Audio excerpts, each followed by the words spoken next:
Good morning and welcome to the Calaveras County Board of Supervisors regular meeting for February 28, 2023. If you can, please stand and join me in the pledge. Supervisor Garamendi, can you please lead us? Certainly. Ready? Begin. I pledge allegiance to the flag of the United States of America and to the republic for which it stands, one nation, under God, indivisible, with liberty and justice for all.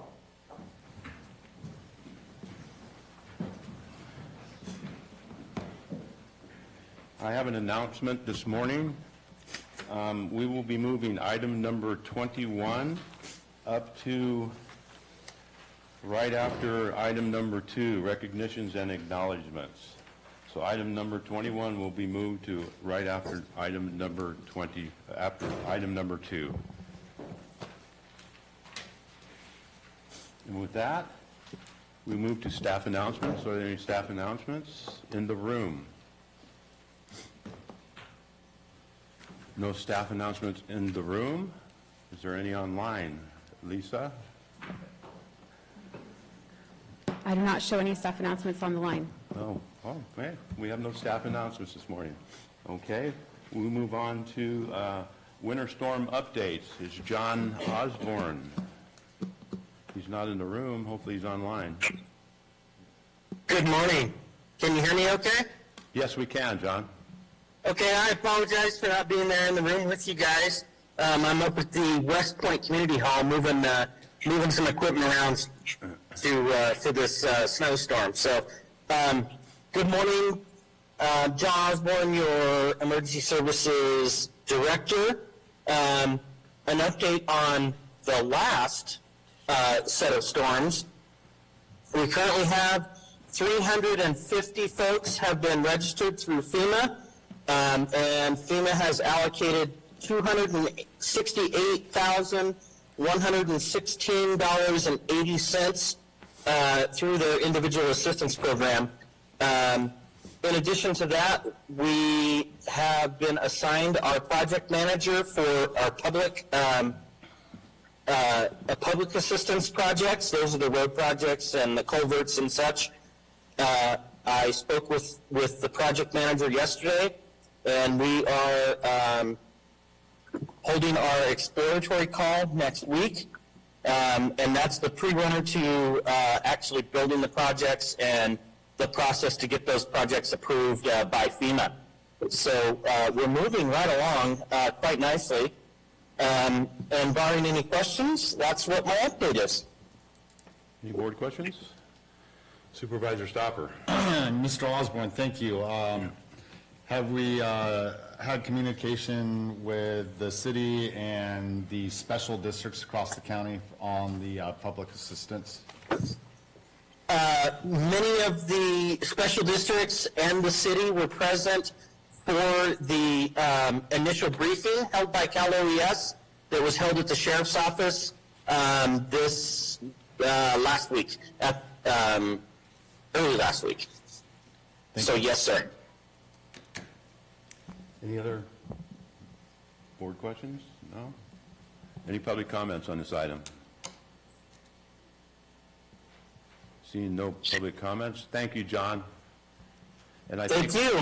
And I think we're going to move these to once a month now instead of every meeting as we move along. So we'll probably see the next one on the 28th of March. Okay, sounds good, sir. Thank you. Okay, John, thanks. Uh-huh. We move on to item number 2. This is the recognitions and acknowledgments. This is a proclamation for economic and community development. Approve a proclamation designating March 2023 as Arts Education Month in Calaveras County. And I will turn this over to Supervisor Stopper. Thank you, Supervisor Toffenelli. This proclamation recognizing March 2023 as Arts Education Month in Calaveras County. Whereas March is officially recognized as California Arts Education Month. Oh, thank you, sir. I'll start over. Start over.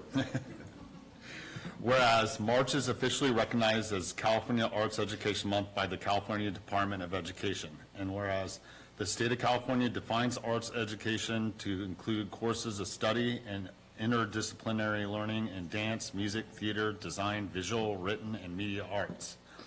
And whereas the arts are an essential part of a complete education, no matter if it happens in the home, school, or community. And whereas these experiences encourage creative learning in children and young adults. And whereas a well-rounded education should include the stimulation and creative thinking that the arts help to develop. And whereas it is important that we recognize and celebrate the essential roles of arts education in our school. And whereas students of all ages benefit from artistic learning, innovative thinking, and creativity. With that, is there anybody here representing the creative arts, or anybody would like to make any comments? Ms. Galino. Good morning, Chair, Honorable Board. Kathy Galino, your Economic and Community Development Director, and Kathy Mazzaferro is supposed to be here, so Don't see her. Whether, I'm thinking it was a weather situation. She was very excited and obviously very honored to have this proclamation, so thank you. she's always a very good representative for the arts community. Any board comments? Anything online? There is none online. May we entertain a motion, Mr. Toffenelli, Supervisor I'll Toffenelli? move this item. Thank you, sir. I will second that item. First by Supervisor Toffenelli, second by Supervisor Garamendi. All those in favor? Aye. Aye. Passes on a 5-0 vote of the board. Therefore, be it proclaimed that the Calaveras County Board of Supervisors recognizes March 2023 as Arts Education Month in Calaveras County as a way to further strengthen the importance of the arts and share the message with friends, family, and communities. Kathy, you want to come up and accept it and give it to Kathy? I don't know if she got all 5 votes.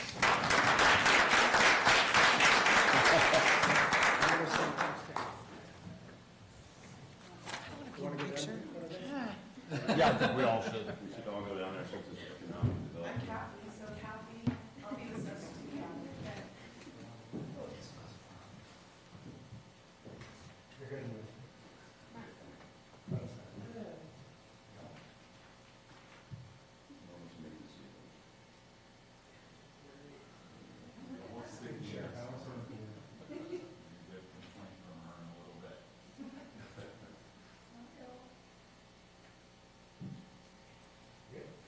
Sorry, one more. 1, 2, 3. Sorry, thank you. We could all wait because I got you.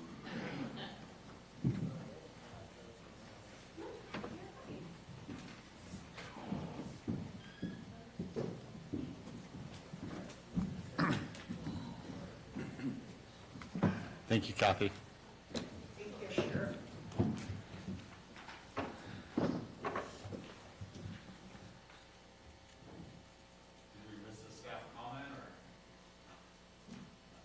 No, I'm just here standing looking pretty.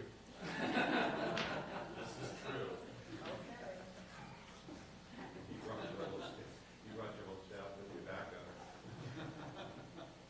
Never know what's going to happen. All right, we will move on to the regular agenda, item number 21. This is the only item from the regular agenda we will do at this time.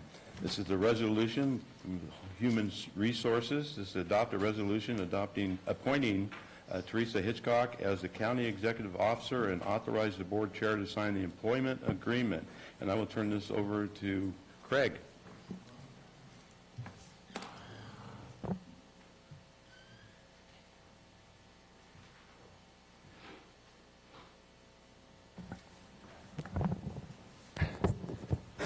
We'll set up shop right here. This way you can see the immediate upgrade you're going to have. Just saying. Anyway, yeah, it's my honor and privilege to introduce this item to you, but I also want to start with something also very important, recognition of the work that your board has put in preparation, for the recruitment that's led to, bringing Teresa here to you today.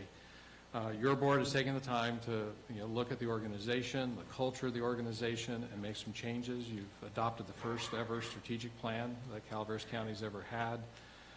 You've involved yourself in the governance workshop, which produced a handbook on how you're going to relate with one another, with staff. First time, your board has also introduced and passed a CEO ordinance, the first of its type for this, for this county, sending an important message of your desire for change and leadership and so forth.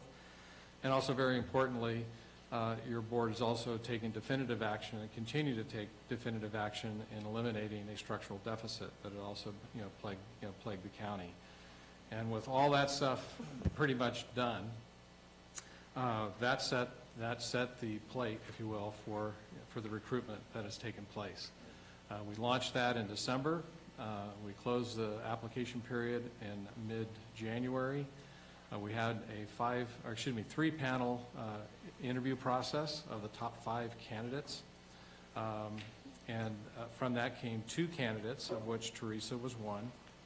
And I got to say, for anyone to get through that gauntlet, it was amazing. They had to go through, I think it was 4 sitting or retired county administrative officers. Are they technically competent to do the work? We had a 4-person or 5-person panel from the community. Are they going to fit well within the community of Calaveras? And then you had department heads. First time that's ever happened here. Department heads, 3 elected, 3 appointed, but also interviewed the candidates. And there was only 2 of those candidates of the 5 that made it to final interview with your board.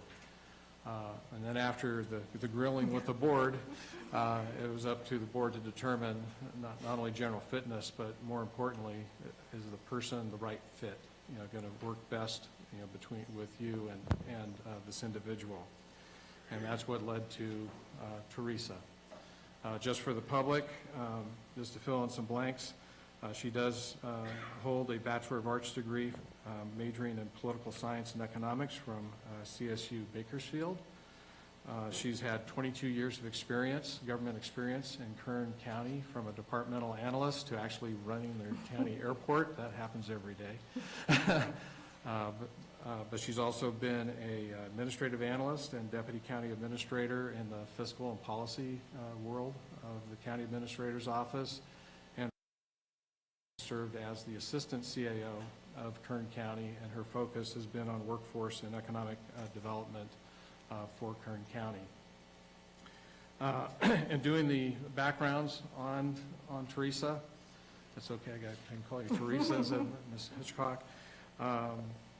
We talked with her coworkers, her bosses, and just others that worked with her. And some of the things that were said of her repeatedly, they noted her integrity, her intelligence, her creativity, her good listening skills, her calm demeanor, and her ability to bring people together to achieve shared goals. We've talked about what I call the 3 C's: character, competence, and chemistry.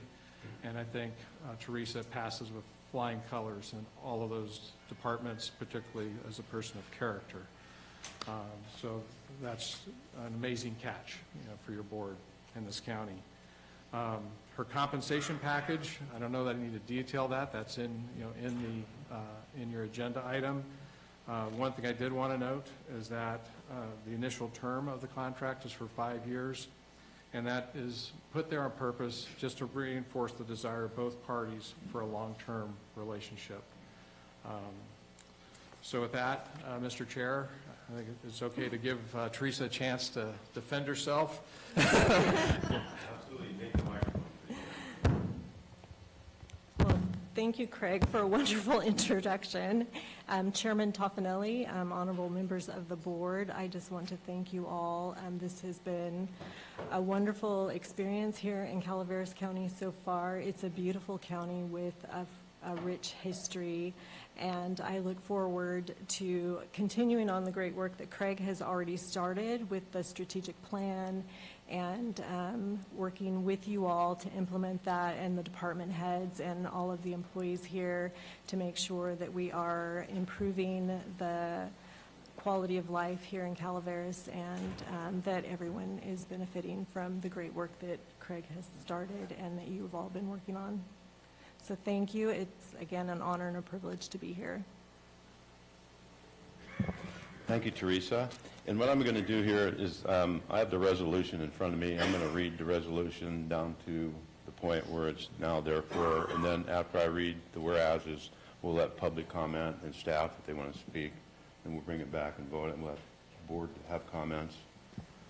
So the resolution appointing and establishing compensation of county executive officers, whereas the Board of Supervisors seeks to appoint a county executive officer, a CEO, and whereas the board wishes to enter into an employment agreement for county executive officer services, and whereas the Board of Supervisors proposes at $101.94 per hour, $101.94 per hour, and whereas the Board of Supervisors proposes a credit of seniority of 22 years, and whereas the Board of Supervisors proposes crediting 80 hours of vacation leave time upon start date, and whereas the Board of Supervisors proposes a vacation accrual rate of 160 hours annually, and whereas the board proposes a moving allowance of $10,000 lump sum payment. So is there any board comments, questions, acclamations? Supervisor Stopper. It's a pleasure to have you here, Ms. Hitchcock. I just want to say we started setting the foundation this year, or this last year with Craig. We all made as a board a commitment to setting the foundation to make change and move forward more successfully. You know, as Mr. Pedro brought up, you went through a rigorous process. I'm very optimistic. You know, there was quite a few qualified candidates within that process, and it's good to see that, you know, you came through here clean to this point, and I look forward to the future. Thank you, Craig, for the process and everything you did to get us here. Supervisor Garamendi. Yeah, I want to echo what, thank you, Mr. Chair, and thank you, Supervisor Stopper. I agree with you. I want to express my personal gratitude to Craig as well. When he came on board, this board made a commitment, and it's one thing for a politician to make a commitment, it's another for us to actually execute on it.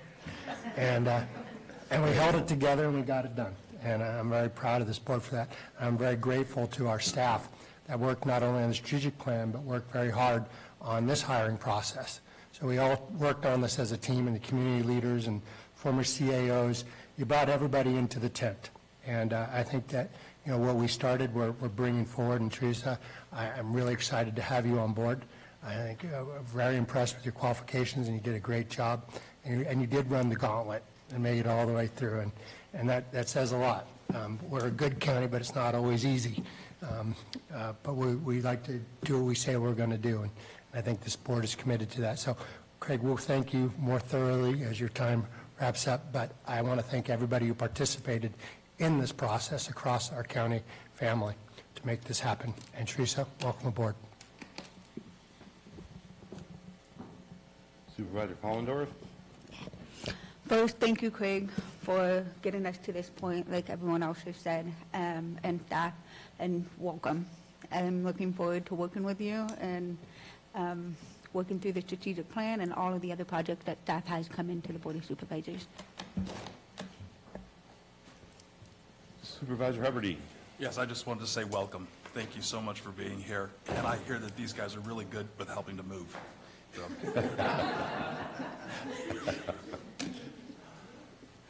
Yeah, and I want to echo everything that's been said. And Teresa, welcome. And Craig, thank you very much for all the work you've done. It's kind of be going down, but I can't wait for March 25th to come and get you in the office. So. All right, we're going to open it up to public comment. Is there any public comments on this item? Bonnie Newman. Now, don't get me wrong, I'm kind of an odd bird, but y'all heard of the book Dante's Inferno? On one of the portals of hell, it says, "Abandon hope, all ye who enter here." I always thought I'd bring a banner and stick it out there. But there are glimmers of hope occasionally when I come here and have to blurt out my guts. New faces, a glimmer of hope. Let's hold on to that glimmer of hope longer than we've held on to some of their glimmers of hope in the past. Please. Thank you. Welcome. Al? Al Segala, Taxpayer Association. Well, big welcome, Teresa. And so sad you're leaving, Craig. You've done a good job for the county. Any other public comments? Any staff comment? Marcos? Good morning, Board. Marcos Munoz, Assistant CAO. I wanted to say welcome, Ms. Hitchcock, and I feel privileged and honored to serve under your leadership. I'm excited what the next several years hold for us, so thank you.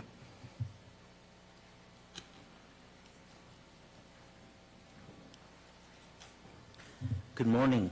Welcome. I'm Robert Packinger, Department of Public Works.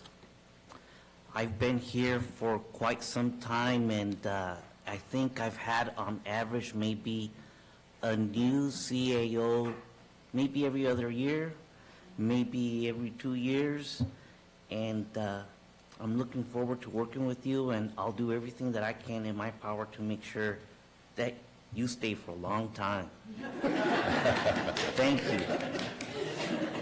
I'd also like to thank you, Craig, for all the support. We did a lot of work together. It was a short, brief time, but I hope we had a lot of fun. Thank you very much for the support.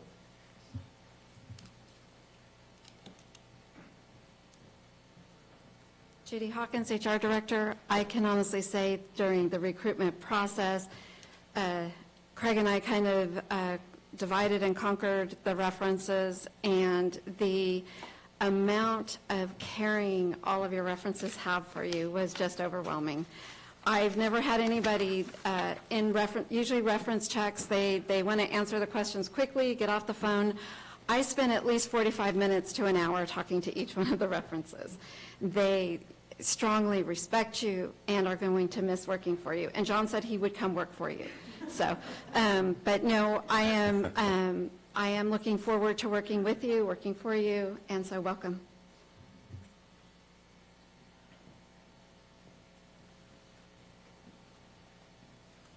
Good morning, Teresa. I'm the Economic and Community Development Director, and knowing your background and actually having talked to you a few times during the COVID pandemic, I'm so thankful that you're here. Thank you for being here. Thank you for taking Calaveras on. And Craig, thank you for your service and your leadership.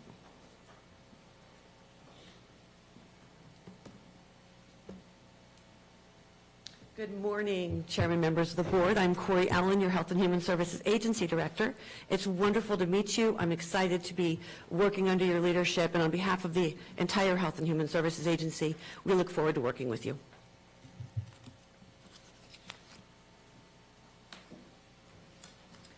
Good morning, Kathy Gomes, Auditor Controller. I'd really like to thank Supervisors and Craig for getting us to where we are, and I am very excited to be working with you in the future. Can't wait.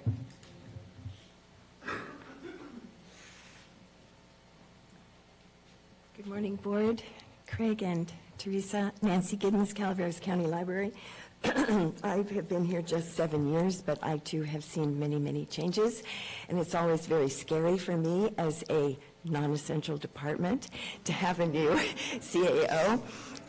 So I was privileged to get to interview all of the candidates as I was one of the department heads on the panel, and it was wonderful to hear that Teresa is accustomed to partnering with libraries for different projects. And I've said to the board and I've said to others, the library doesn't bring in much revenue, but we bring in a lot of goodwill. And we, as you know, have really tried to serve our community, especially our families and our children, and to partner with everyone, every other department as well as we can. example being right now, we're the warming center, and we're just happy to be able to serve our community in every way. So I'm very, very thrilled that you're here and looking very much forward to working with you. And I just have no words to thank Craig for all he's done to bring us to this point. All of us are better for having had you here. So thank you very much. Nancy, you're an essential part of the team. Thank you. We don't want to hear that non-essential thing again about the line, Nancy. Good morning. Jennifer Cashy, Director of Integrated Waste Management. First off, Craig, thank you so much for stepping in. You've just provided awesome leadership over the past 6 months, I think, about. I think we can't all thank you enough for what you've done. It's been exponential. And welcome. I look forward to working with you, and everything I've heard is just wonderful, and I'm so optimistic. So welcome aboard.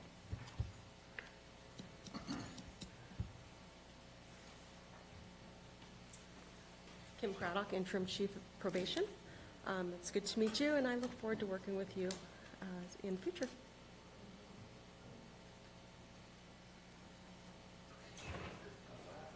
I just got scolded by the Chief of Probation. Good morning, Sheriff DeBasilio. I want to say thank you, Craig, for what you've done for us in the short time you've been here. And Teresa, I've been in the county now 44 years, been with the Sheriff's Office for 20 years, and been the Sheriff for almost 7 years now. We've gone through 7 CAOs. So I'm hoping you stick around. If you don't, I know where you live. I know where you're going to live. We will lock you in a closet and keep you around. I appreciate you coming up and filling some big shoes and continuing what Craig's doing. We appreciate it. And just remember, these 5 people on the board are very important to me, and they listen to everything that I say. So with that, welcome aboard. And thank you for the efforts that are going to be ahead of you. Thank you, Craig, also. Thank you, Rick. You're essential too, Rick.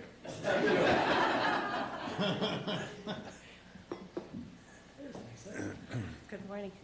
I did not have a staff announcement this morning, but next meeting I will. Good morning, Chair, honorable board members. I rushed over here. Welcome, Teresa, to our county. We're real excited to have you. We look forward to working with you. And thank you, Craig, for what you've done for us. Whew, I had to get my breath on. So I just wanted to come over here and wish you welcome, a very warm welcome. And again, Craig, thank you. And thank you, board. Any other staff members or any other public comments? There's one public comment online. Okay. Terry, you can go ahead and talk now.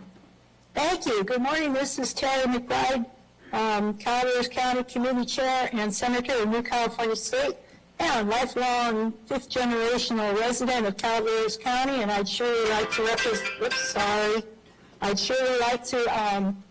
of course, the phone hasn't rang all morning. It rings now. I'd like to welcome you, Teresa. God bless you for taking this on. You are coming into an amazing county filled with amazing people, and I am quite sure you will do an amazing job. So thank you, and thank you, Craig, for all the work. I believe it was Craig, because everything is black now on my screen, for all the great work that you did in bringing her on board and everybody else that did. Thank you. Thank you. No more? Okay, none in the room. We will bring it back to the board. Any other board comments? Hearing none, I'm open for a motion. Supervisor Toffenelli, I would be honored to make the motion. Thank you, Mr. Stopper. Have a second? Supervisor Toffenelli, I would too I share the same honor, and I'll second it. Supervisor Garamendi. We have a motion and a second, a call for a vote. Let's do this roll call vote. Robin, we want to do a roll call vote for us? Mm-hmm. District 1? District 2? Oh, I'm sorry. Aye. Aye. District 3? Aye. District 4? Aye. District 5? Aye. Thank you. 5-0. Passes 5-0.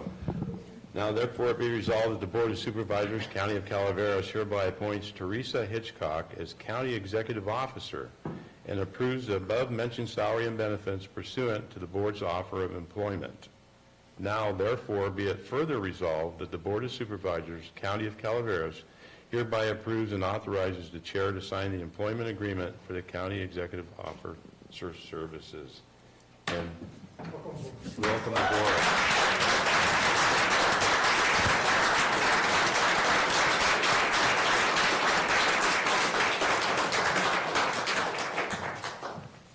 Thank you all so much, and I'm going to try to live up to the standards that Craig has set. Clearly, he's done an outstanding job, and I hope to continue that work. So thank you, Craig. I really appreciate everything that you've done so far, and I will be picking your brain a lot. Not much love.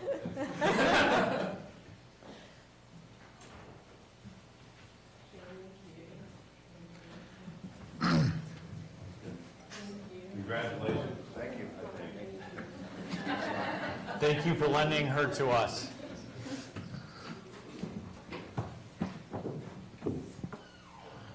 Drive safe. Thank you. Drive safe going home.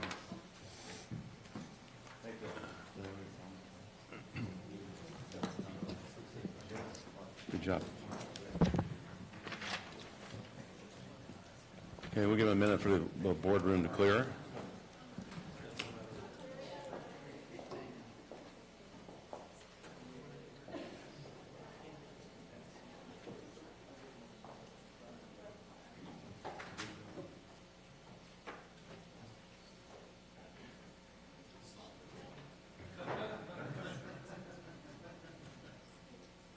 All right, we move on to the next item. This is general public comments.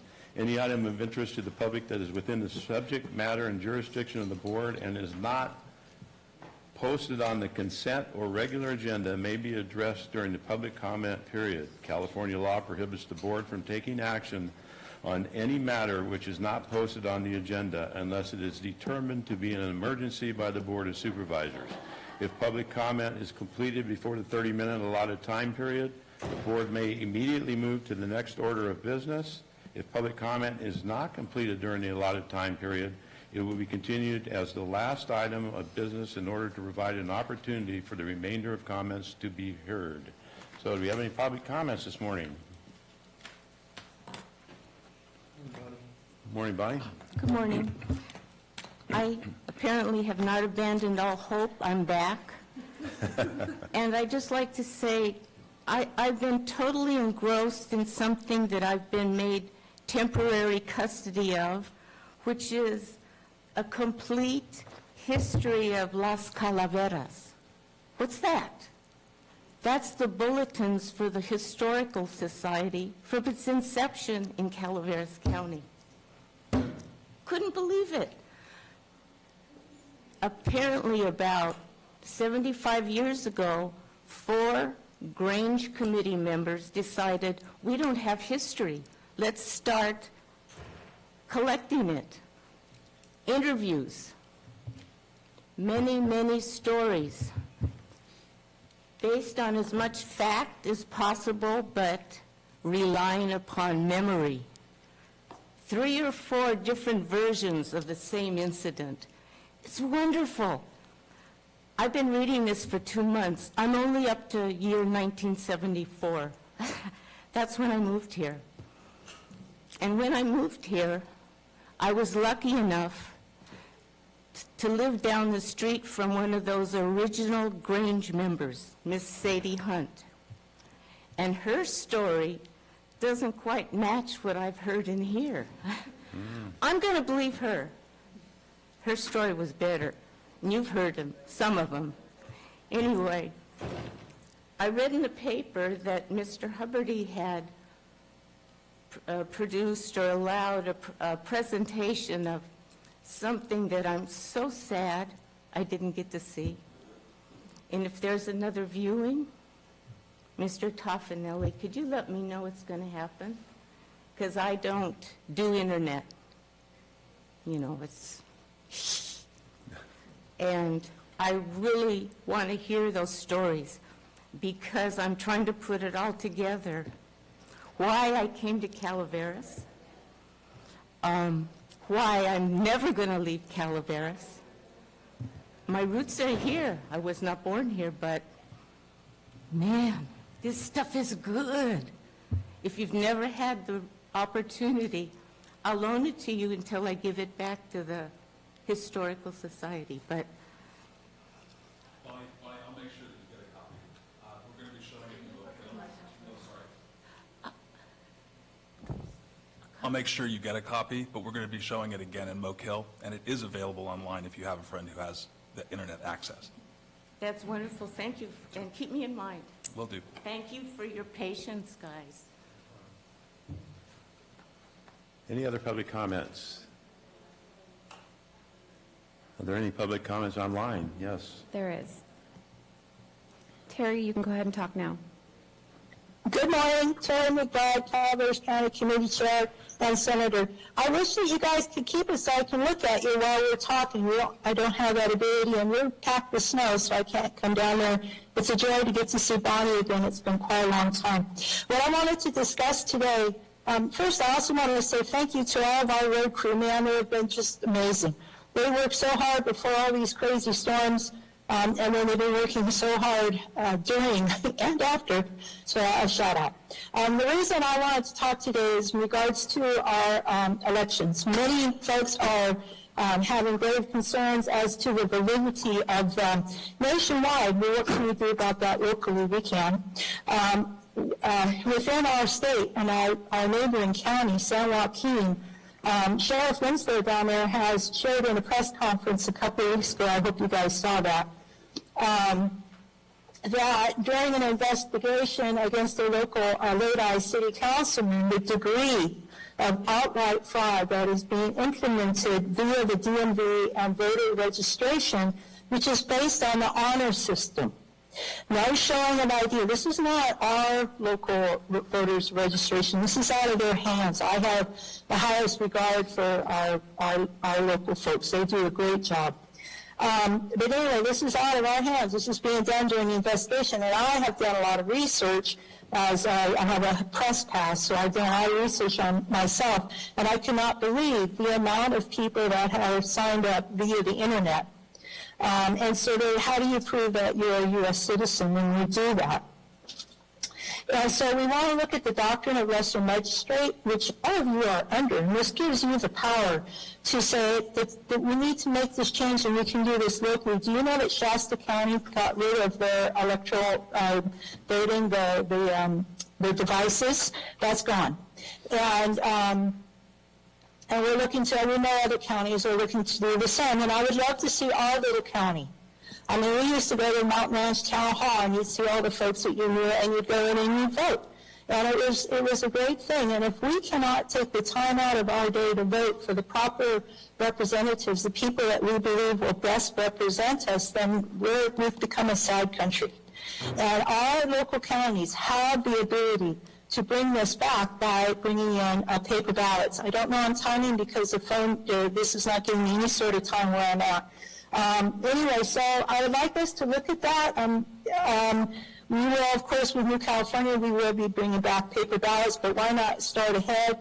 And in regards to New California, on Thursday, March 9, we will be having a town hall there at Round Table Pizza in Valley Springs. I'll be taking it around via different towns in Calaveras so people don't have to drive so far. It's kind of nice. Terry, Yep. your 3 minutes are up. Okay, I'm emailing you guys a flyer. Please. Okay, thank you. Any other public comments online? No, there's not. Okay. Seeing none in the room, we will move on to the next item, which is the consent agenda. Consent agenda items are expected to be routine and non-controversial. They will be acted upon by the board at one time without discussion. Any board member, staff member, or interested party may request removal of an item from the consent agenda for later discussion. Is there any board member wish to pull an item? I do. Supervisor Follendorf, Item 15 and item 16. 15 and 16.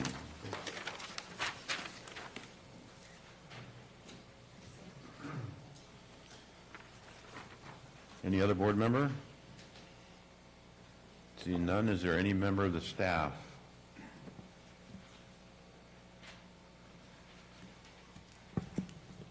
I have a member of the public that has their hand raised. A member of the public, what number? They didn't say, can I allow them to talk? Okay, yes. Debbie, you can go ahead and talk now if you're talking regarding consent agenda, the polling of items. Debbie, can you hear me?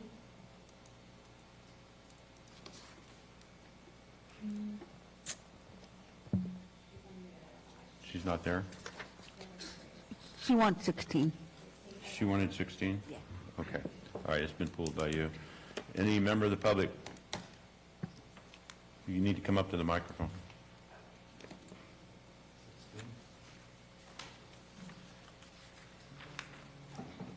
I'd like to see that you guys pull 16.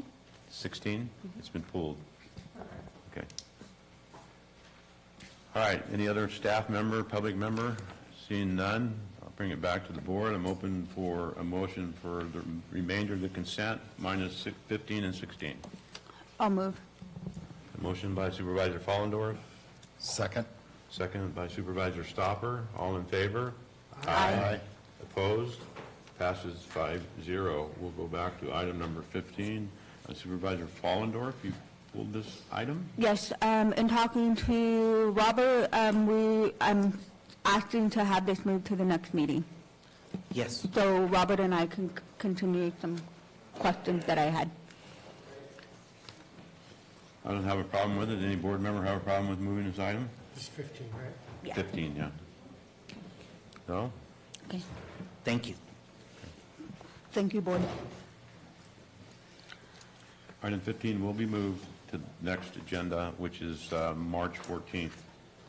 We'll move on to item 16. Again, Supervisor Follendorf, you pulled 16. I pulled it for members of the public. Okay, this is the integrated waste management. Good morning. Good morning. Board members, Jennifer Cashy, Director of Integrated Waste Management. You have before you a contract with Geologic Associates. They are our design consultants for not only Phase 3 expansion, but also any design needs we may have at Red Hill, closed landfill, and at Rock Creek. So I think it's important to preface this conversation with, one, this is not just a Phase 3 design contract, and this really is a very comprehensive contract for all design needs that we may need within integrated waste. It also is important to preface that this does not change Phase 3 budget at all. This is not affecting the Phase 3 budget. I'm going to kind of go through and explain some of the reasons why I'm requesting an increase to this contract. We had a first amendment that was done in March of 2022.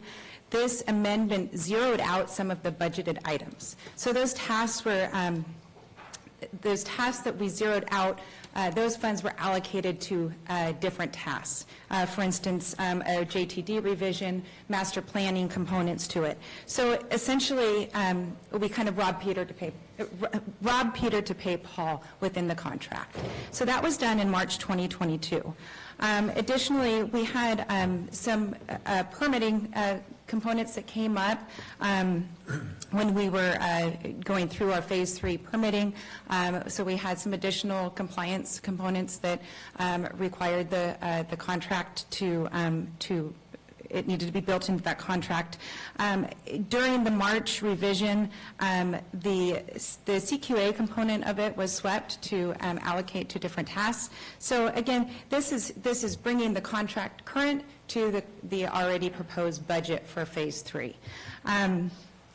So with the amendment of this that I'm requesting, it's basically refunding those budgeted tasks that we had swept in March of 2022.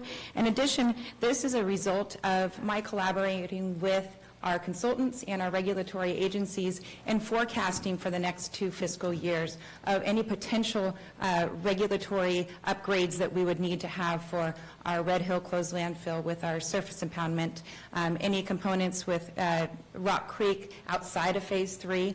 And this is also incorporated into this contract is the new landslide that we experienced during this last storm. So again, this is a real comprehensive, it took some work to really identify potential issues that we may see in the next 2 fiscal years.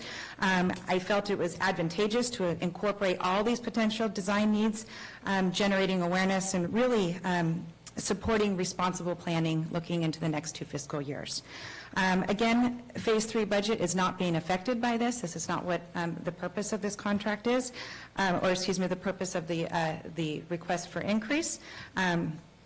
It was merely to fund those components, those tasks that we swept in March 2022, and forecasting for future potential design needs at Red Hill Closed Landfill and Rock Creek.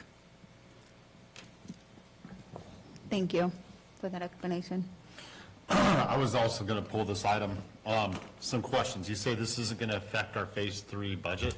That's correct. That's increased by $1.2 million. How does that not affect our budget?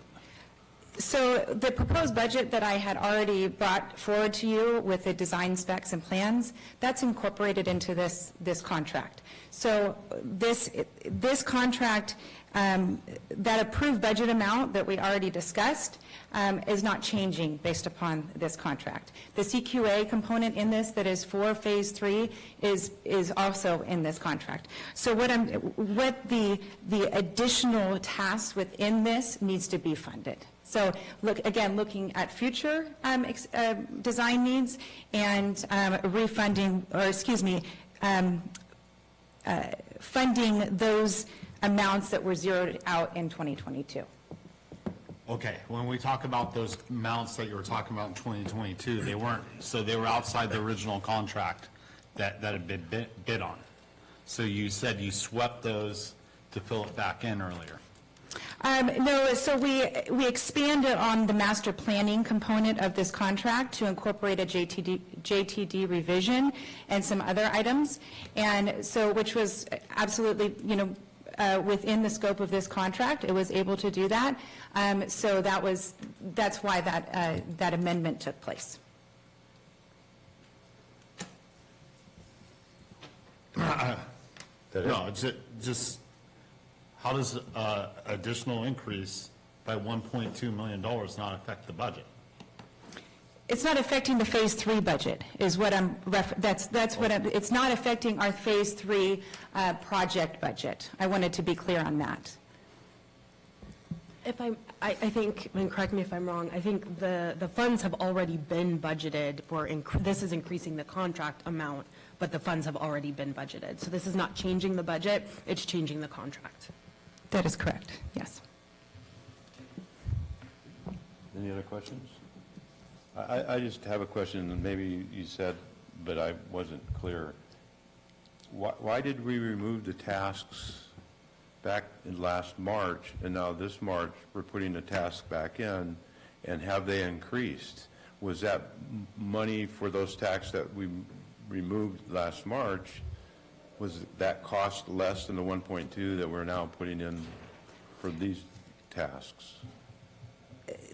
Well, the current administration at the time felt like that was the best option, was to reallocate those funds to different tasks.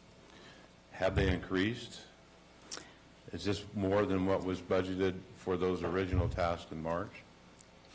There is an increase in the request. Yes, it has increased. This increase, it funds those tasks again, and then with the additional forecasting and potential design needs, that also increased the request to increase this contract. So then my next question would be, given this, is this the last we're going to see of Phase 2 that you know of today, unless something, emergency comes up, this will complete what we need to get done to move into Phase 3 in construction?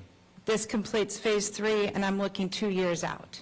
Okay. I felt like it was advantageous for us to have conversation, do some appropriate planning, looking into the future, and some of these may not need to be done from a regulatory standpoint, but these are conversations that I'm having with our agencies to look at our surface impoundment. What do you see for the next 2 years that potentially we could get ourselves, that we would need to increase or modify our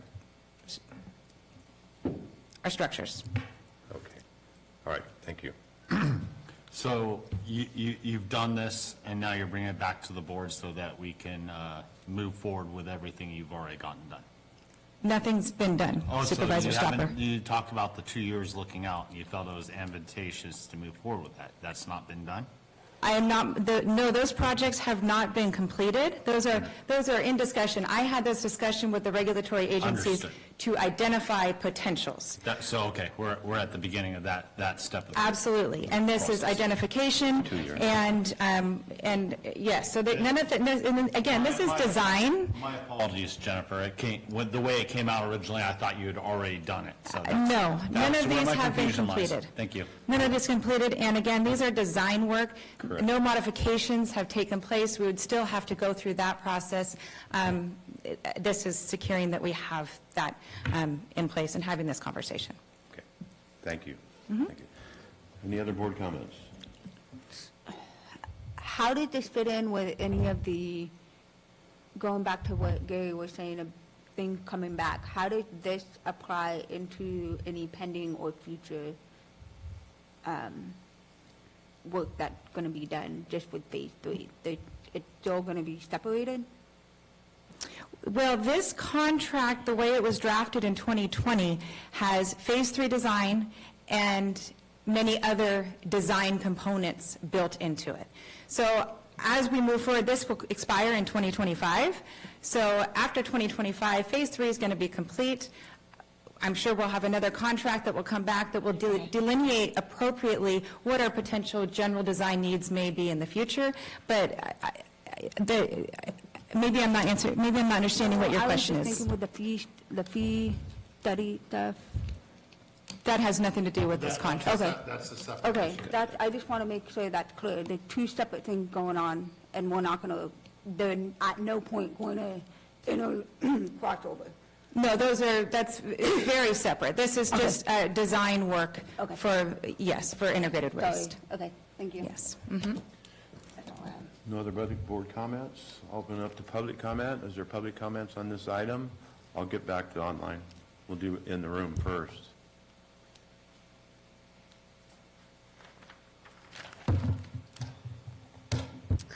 Good morning.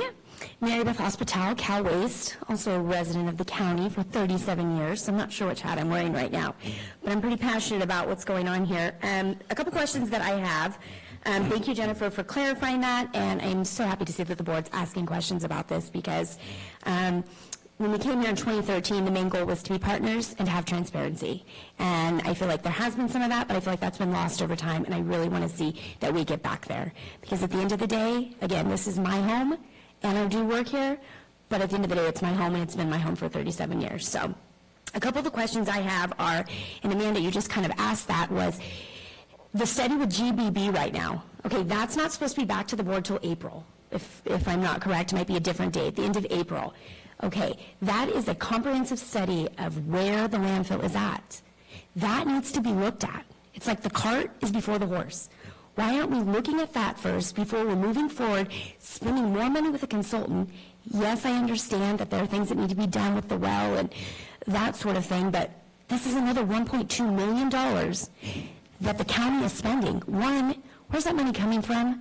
Okay, maybe it's coming out of IWM, but at the end of the day, as a resident of this county, I am concerned about my taxes. I have property here, I have family here, my brother has a business here. Those property taxes, that money has to come from somewhere. Please, somebody, just tell us where it's going to come from. It's not going to come out of thin air, and that is one concern. You guys just spent $178,000, $200,000 for this GBB consultant to come look and take a look at your landfill. Wouldn't it behoove you to just wait and see before we spend more money? My other question is, we talk about looking into the future. Again, you can't look into the future until you know what's there right now. So looking ahead That's all great, but why don't we look and see what's in front of us? Why don't we look and see what the state of the landfill is now? I'd love to know if any of you sitting there know the actual state of the landfill. Where are we? My other question is, or comment, I guess you could say, is back in March of 2020, okay, there was, you guys awarded Geologic this contract for a 5-year term not to exceed $1.3 million. 2 years later, we're back here with amendments to that, and now fast forward to 2023, and you guys are asking, there's another $1.2 million being thrown at this project. Again, I'm sure there's logic behind this, but I just want to say, please, let's stop, let's take a look at this, let's work together. That is the only thing Cal Waste has asked for, to be transparent and to work with you guys. Another concern I have is the Solid Waste Task Force. This is an issue here. And the Solid Waste Task Force has decided to meet Mary Beth, quarterly. your time's up. Okay, thank you, I appreciate your time.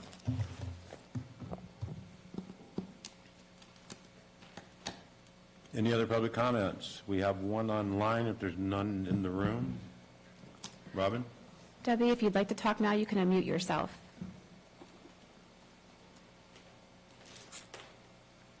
Is she on mute, maybe? I've unmuted her and asked her to unmute Maybe herself. her line, at where she's at. Yeah, I think where she's at, she's muted.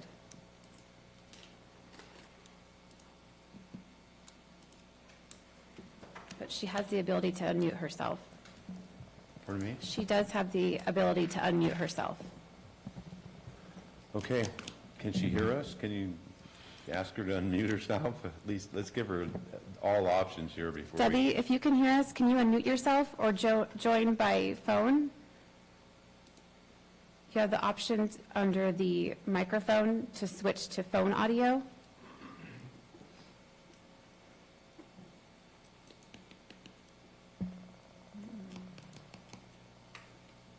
You do show her online, though. Yep. Yeah?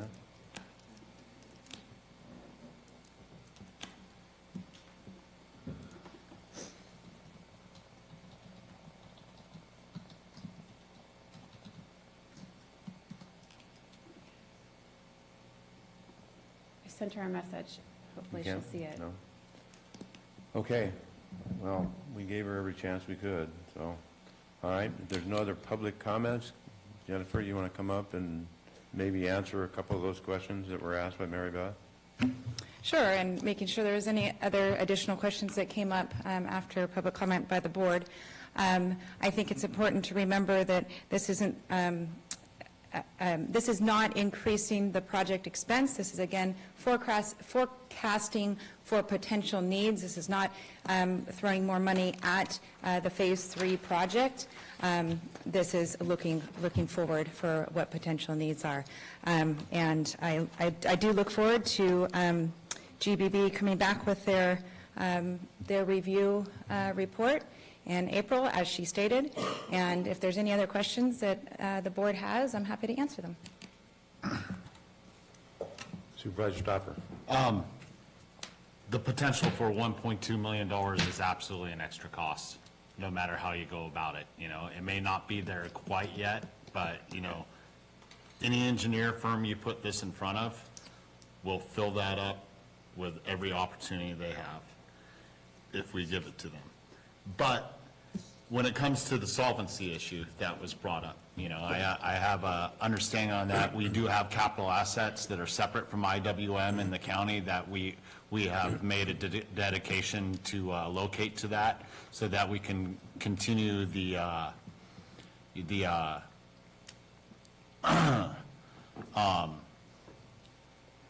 functionality of the landfill so that we can move forward. The solvency issue, when it comes to the study that comes in at the end of April, should have been something we started at the very day we brought the landfill forward and should have been done all along by every board of supervisors, including us, till this day so that we can remain solvent. But it's something that wasn't done. And, you know, we're on a short runway, so in the interest of the people in county and success in maintaining that, we as a board have put those capital assets aside to back IWM, And then we are moving forward with that solvency issue with the landfill so that we can move forward in the future with a broad understanding of what the actual cost is and continue moving forward with solvency in the future. Fix what our mistakes are in the past. You're right, the cart sort of before the horse, but it's not really our choice now, but to solve the issue and move forward with it in the best interest of all the people for the county. That's my understanding. But. Any other board comments? All right, well, I'm open for a motion for item number 16. So moved. A motion by Supervisor Stopper. I'll second. Second by Supervisor Hubbard. All in favor? Aye. Opposed? Passes 5-0. We're going to move on to the regular agenda, but before we do, we're going to allow a 5-minute break for Public Works to set up for their PowerPoint presentation on their CIP projects.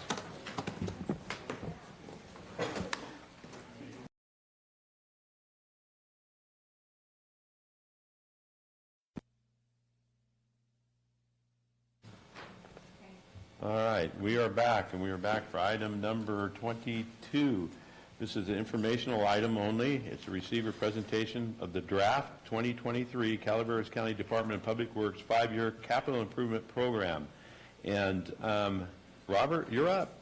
Yes, thank you. Good morning.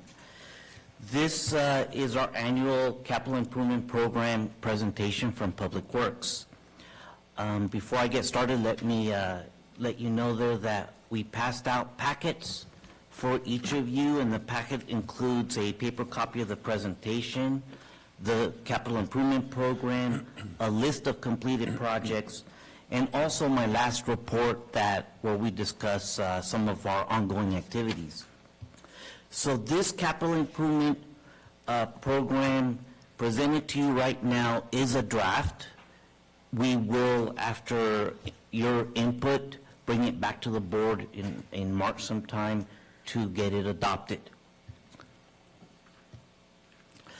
So, we'll have a few items to discuss today with this capital improvement program presentation. We'll discuss the revenue sources.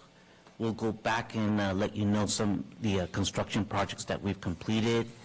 We'll look forward to this year's paving program and just a general review of the projects that we're going to be hoping to deliver this coming year, and then get your opportunity for your input. Of course, since after this meeting, we'll probably be collecting further input until the point where we could bring it back for adoption. So, the revenue sources. There are two sources of revenue for most of the work in Public Works. There's the discretionary revenue. This discretionary revenue is not tied to any specific project, so that's what we use mostly for the maintenance and operations of Public Works in general.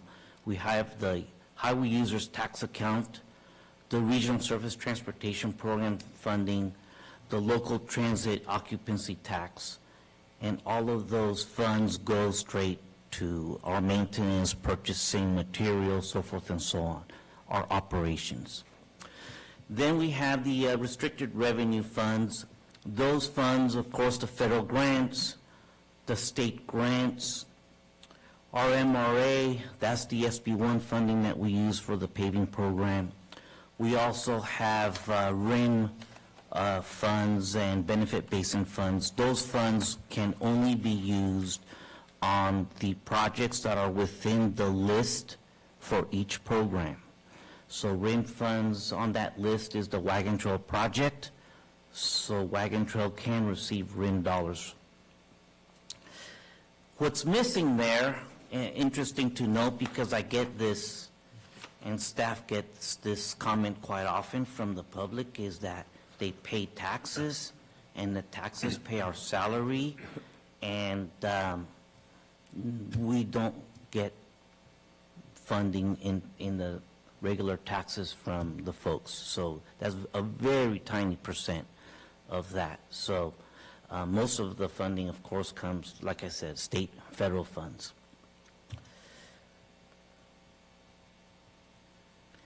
Overall funding. Okay, so over the next 5 years, you can see that's $74 million, a large number. From last year's presentation to this year, there was a 9% decrease in that funding number, but that number is going to fluctuate every year as we deliver projects. For example, Butte Fire projects, we deliver those. That was $2 million worth of projects. The Shad Road project is completed. That's $3.4 million. Wagon Trail is over $20 million project. It's contained in our CIP. It's in the plans and so forth and so on. Once that is delivered, there's going to be a reduction then in the CIP plan of $20 million. And we have in the plan the ATP project. That's $9 million for Pope Street. Again, once in years from now that is delivered, that is $9 million less in the CIP. We are always actively looking for grant opportunities to fill in and continue funding the program for other projects.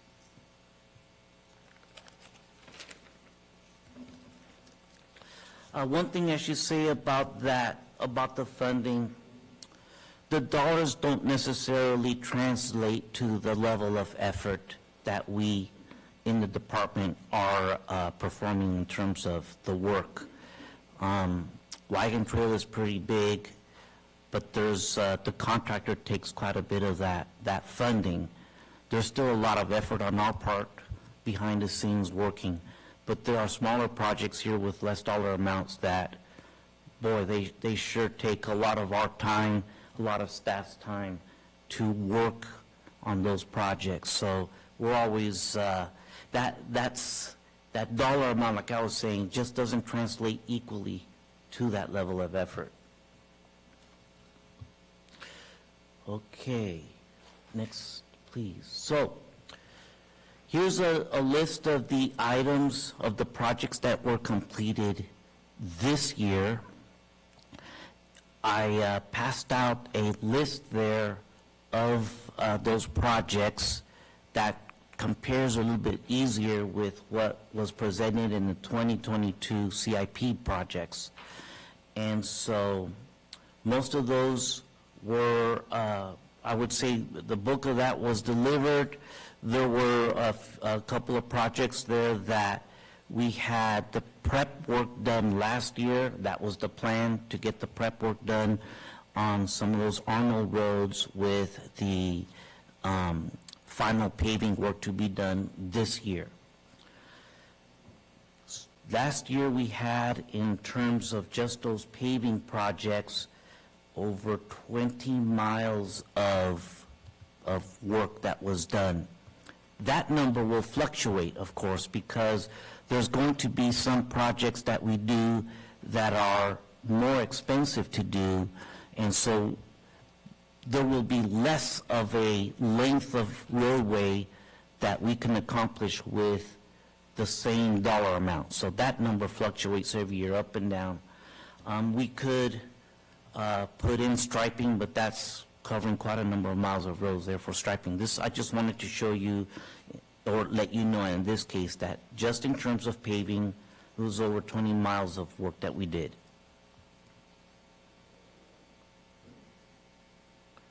That picture there, that I just, that's Shad Road. That's out in District 2. That bridge was completed this last year.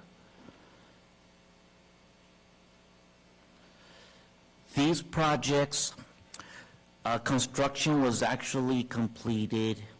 Blagan, Canyon View, Glen Mine, construction was actually completed the year before last, but I put them in as complete because this was when we submitted the paperwork to FEMA. At that point, we considered the work to be complete. There's extensive amount of reporting and documentation that needs to be submitted to them so that then they can process that and we get the reimbursement. The pie chart's just a little visual so you can see how what percentages we're doing these expenditures. Bridges, there are 8 bridges, but you can see the pretty big slice of pie. That's because of the expense of that work. Each bridge is a couple $1 million to construct and more to design and environmental and so forth and so on. So those are expensive items. The little red slice there is consider our safety projects. That would be the RSSA project, guardrail replacement. We have a thermoplastic striping that will be placed on certain sections of the road. Hopefully that will help the drivers see the road easier when the striping on the road reflects easier to them. The Murphy's Lighting District project is in here. High friction surface treatment, that's a project that will be done on a few curves that are problematic for the drivers. The Valley Springs School and the Pope Street project is included under the safety pie. We have improvements, very large piece of the pie there, but few projects, Wagon Trail, SR-26 at Garner Place, the Clean California. Of course, that Wagon Trail project being so expensive makes that pie piece look very large. That's the green figure, the green piece. And then we have the road preservation, which is all of our paving projects.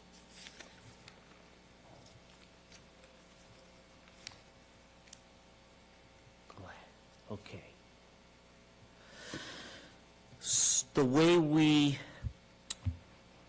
plan for this paving project every year is to continue the cycle that was started years ago when Josh Pack was Director of Public Works. The cycle started, and it's going around geographically throughout the various supervisorial districts. So this coming year, 2023 will be in Supervisorial District 2, and then we're moving back down to 1 and 5 in 2024. So we continue to follow that pattern around. So, go ahead. The paving recommendations are included there for this 2023 year. As I said, this is draft, so we're still refining a little bit some of those road segments that are noted there, and this is for the District 2 area. Okay. So how are the paving projects chosen? We've talked in the past about this Calaveras County Pavement Management Report and the Pavement Condition Index. That is, I want to delve into that PCI a little bit more.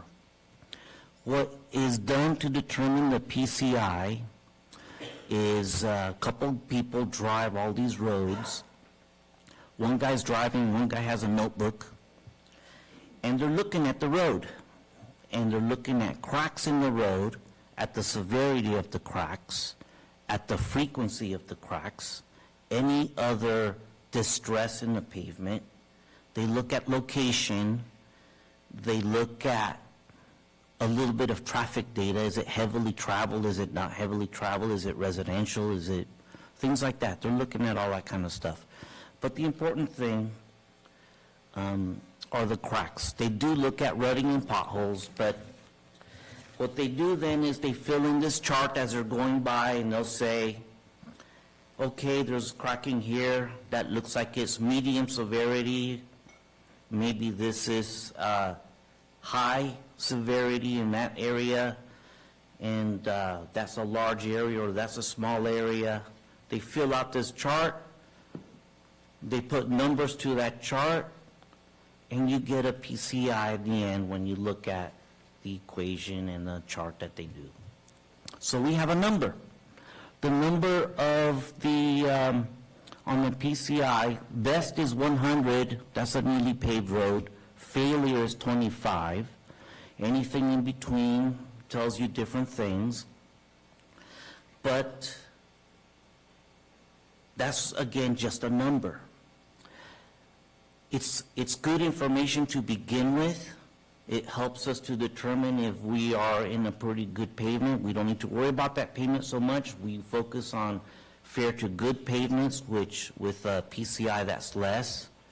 But it doesn't tell us how to treat the problem. So the problem with our pavements, especially the most important part, which is the cracking, there are two forms of cracking that happen.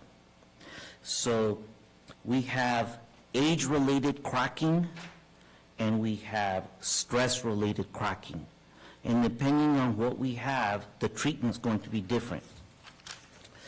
So I'm sure you've seen the pavement after it's been down on the ground for a while. It starts to change color. It's gray. It's oxidizing. The asphalt is losing its binding properties. So in the heat, it wants to crack, and in the cold, it wants to crack. So that those temperature changes cause cracking in this aged pavement. And that type of cracking starts from the surface and works its way down. And so when we come up with a strategy to repair that type of distress, we usually grind from the top down maybe a couple inches. The rest of the pavement's okay. And then we come in and we could do some sort of seal on top of that pavement, and that extends the life of the pavement. That oxidation is taken care of to some extent. The other type of cracking that we have has to do with distress. Heavy loads on the pavement. That type of cracking starts from the bottom up. If we see that type of cracking, we have to go in all the way to the bottom, repair all that, bring the asphalt back up, and that's, of course, a more expensive repair. But that happens, we have to look at every section of road to see what's the best treatment. We know, for example, Pool Station Road or Burns Ferry Road, they have a lot of heavy loads on those roads. And so we kind of could understand the type of distress and the type of work we need to do in there. Residential roads, they don't have that kind of heavy load. They're older roads, so we could probably take care of those with less intrusive methods.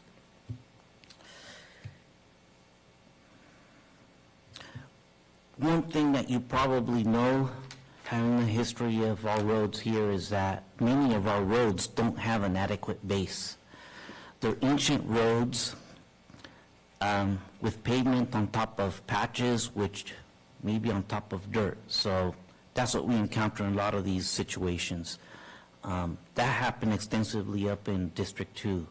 We had to rebuild all that for the Butte fire work.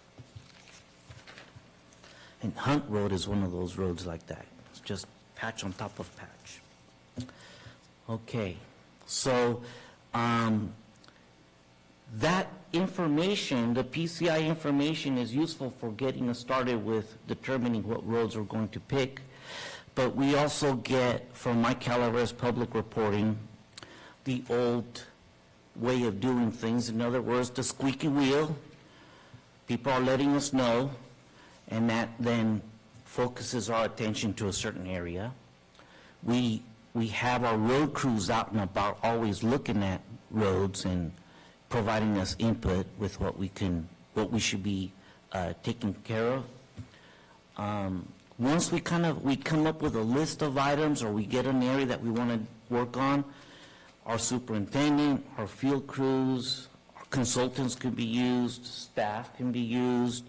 We reach out to you to make sure that we're dialing these things in the right way and approaching the project with the best service for the residents. Once the work is done, you may remember a few years ago, we had that discussion of dig once policy because people were, well, the utilities were coming in and doing their work. So we are now aggressively partnering with the utilities, trying to make sure that we minimize the cuts into our newly reconstructed pavement.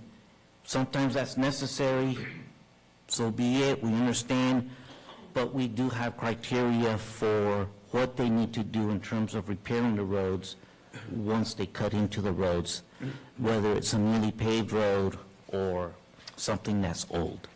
And that's in the utility encroachment standards now.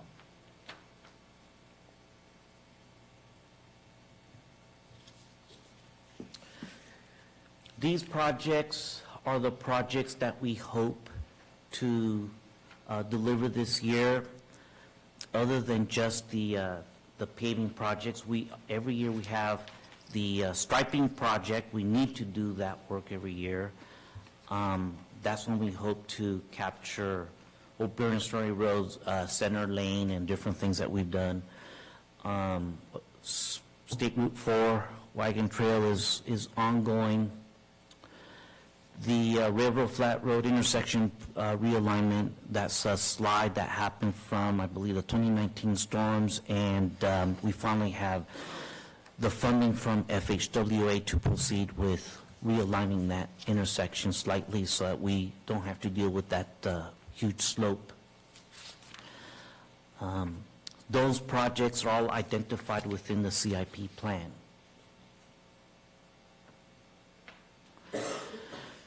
In the delivery of our work, we have various partners. Of course, the Council of Governments, one of our prime partners. They provide funding to various projects that we have. We had recently, with the call for projects, applied for the funding through them, and we are getting the CMAQ and some regional surface transportation program funding for the Valley Springs School. There's also, I believe, a small amount for the Pope Street project. You may remember when we had the discussion for the call for projects that we presented something like 14 projects. The construction ones, they could only support the top one, but there were various planning projects included in that list of projects that we discussed, and the COG is actively pursuing funding some of those planning projects, including the bike pedestrian plan that in this time would include the trails that we had discussed at that time. We partner also with local utilities tremendously. We don't want them to come into the situation that once we come into a project that we've completed, that they have to come in and do their works. This last year, we had extensive partnering, I guess you can say, collaboration with CCWD. They had projects on Old Bering Story Road, almost at the same time that we were doing our project. So we were able to work between the two of us so that the paving project came in and only had to pave one time, as opposed to us paving and then they coming in and repave or redoing what they had to do to put in their line. So we worked in cooperation, and the same contractor was able to do the work and cover the utility project and our project. Of course, California Department of Transportation is a partner.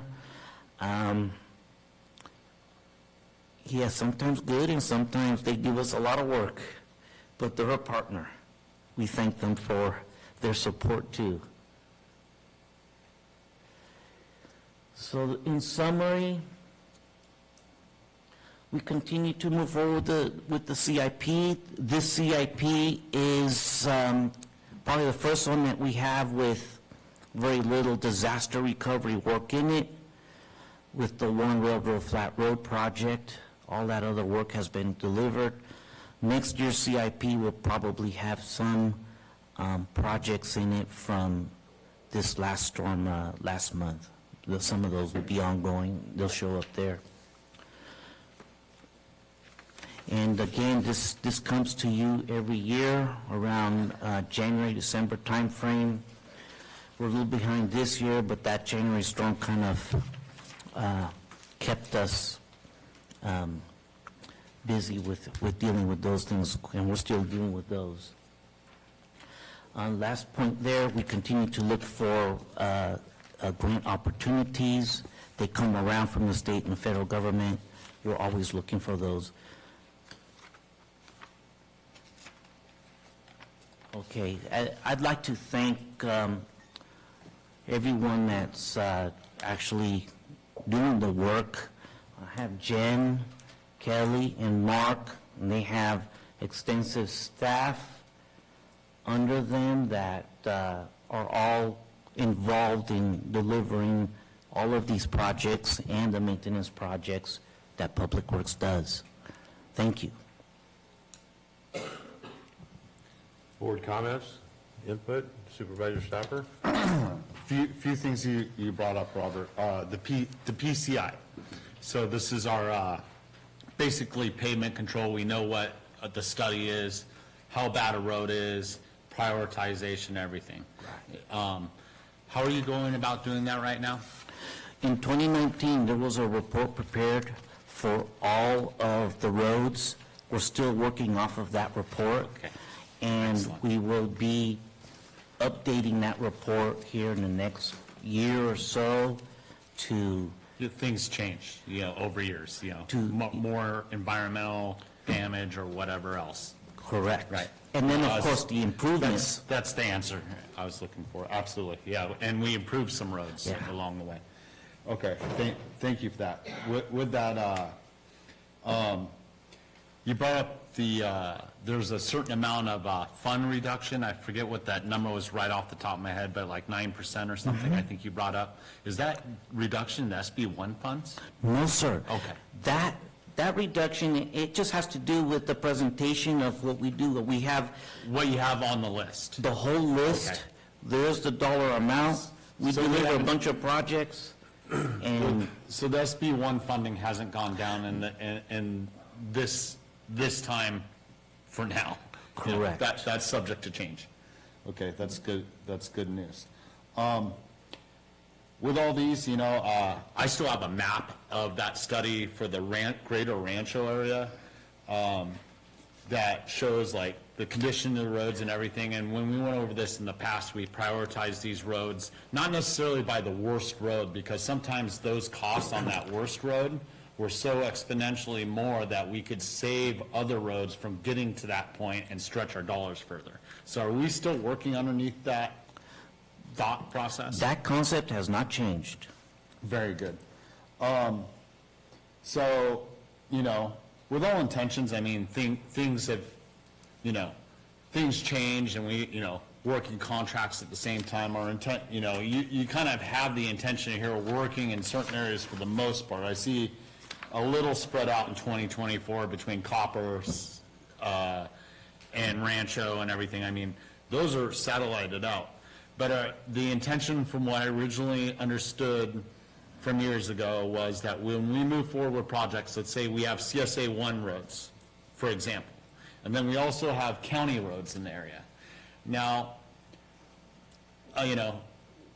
things out of our control kind of changed that a little bit, so that we did county roads and then we did CSA 1 roads at 2 different times. But our intention moving forward is to do kind of the same ones in the same area at the same time, so that we could stretch our dollar further with the contractors generally, because we can get a lower bid bringing all those underneath one umbrella at one time within an area, right? That is correct. Okay, so, with it not necessarily, out of our control, with that not necessarily happen in the past, we plan on moving forward in that direction with, considering that not everything's underneath our control. Yes, sir. Okay. I'm glad that we aren't Finalized on this, we can go over it. I would love to be able to go over this list, because it's a pretty comprehensive list, at least for my district and everything. I don't know, I see a little too much going on over in District 1 in 2023, but, I don't want to get reprimanded by my parents for trying to take away from them. District 1? Across them all. You mean District 2? District 2. Because there's not much going on in District 1. No, there was quite a bit going on in District 2, but, District 2 waited, they waited their fair turn, so I'll let that go. No, there's a pretty comprehensive list here. I'd love to go over it, discuss a few things that were maybe taken out in the past, and then also, you brought up, working with other agencies, like in Copperopolis, they had something going at the same time. Something that's been discussed in the past, and I would like to bring, have brought back before the board, is a lot of times if these special districts are doing something and we're able to work with them at the same time, is seed money, so that we can stretch our dollars farther on other roads, and they can have a part of the cost because they're doing part of the work at the same time. They save money, we save money, we could allocate money someplace else and make it go further someplace else. I think that's a good idea. I think it's something that was considered before, and we need to take another look at it. If you go back to that slide showing how we make sure that the pavement is repaired, well, you could see that in your slides. On that chart, one of the options is that seed money that you discussed. Right. It's an option, but it's not really one of our policies that we've used extensively to this point. Yes. Right. I would like to see that, me as one, would like to see that happen more often if we can do it. I think it's beneficial to everyone, from my perspective.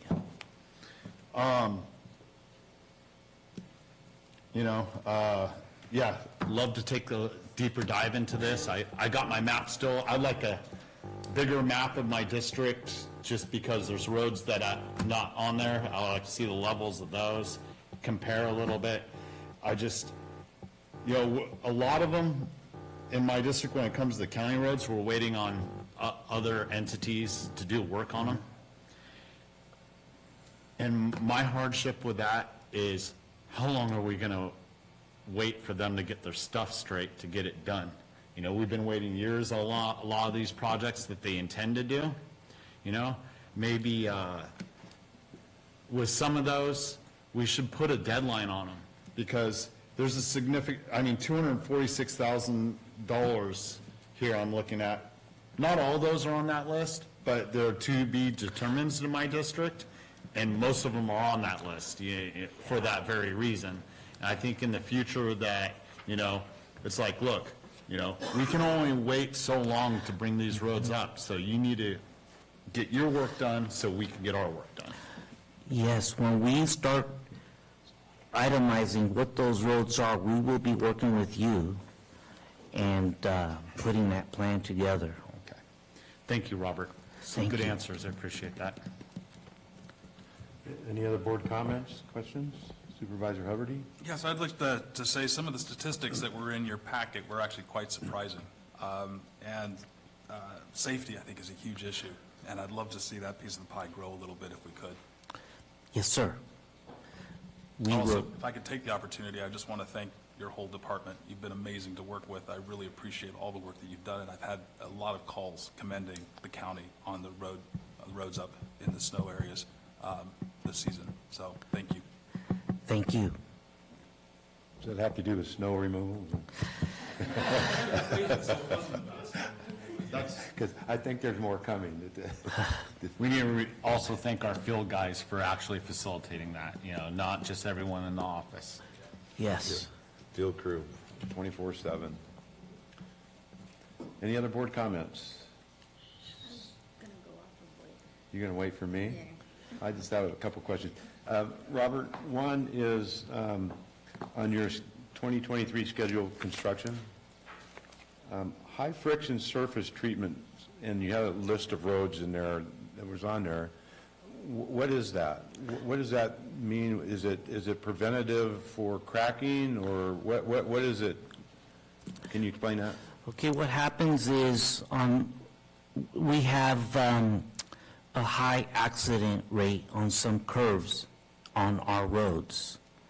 And what we're trying to do is increase the friction so that the tires, as they go around these curves, grab onto the road a little bit easier. So there are some curves, it's a grant program that was given to us. Now, if you want more information, Kelly, that's under one of your projects. I don't really have a lot to add. It's basically the addition of a skid-resistant treatment to the curves. So curves that are historically people are flying off the road, they'll add that treatment and it'll help keep people on the road a little bit better. So it's a safety measure. And I need to talk to you sometime here, both of you, about some of the roads you have listed, because here's my concern. Once people realize they can go faster around that curb because they have more traction and more grip, it's going to maybe increase the speeds in some of these roads that I have complaints that the speeds need to go down. So I'd like to have some conversations on that, on some of the roads listed in my district that are on here for that treatment. Yes. Okay. All right. The other question is, I'm looking at your CIP budget summary that you had, and it wasn't on the presentation there, but it was on what we got in our board packet. And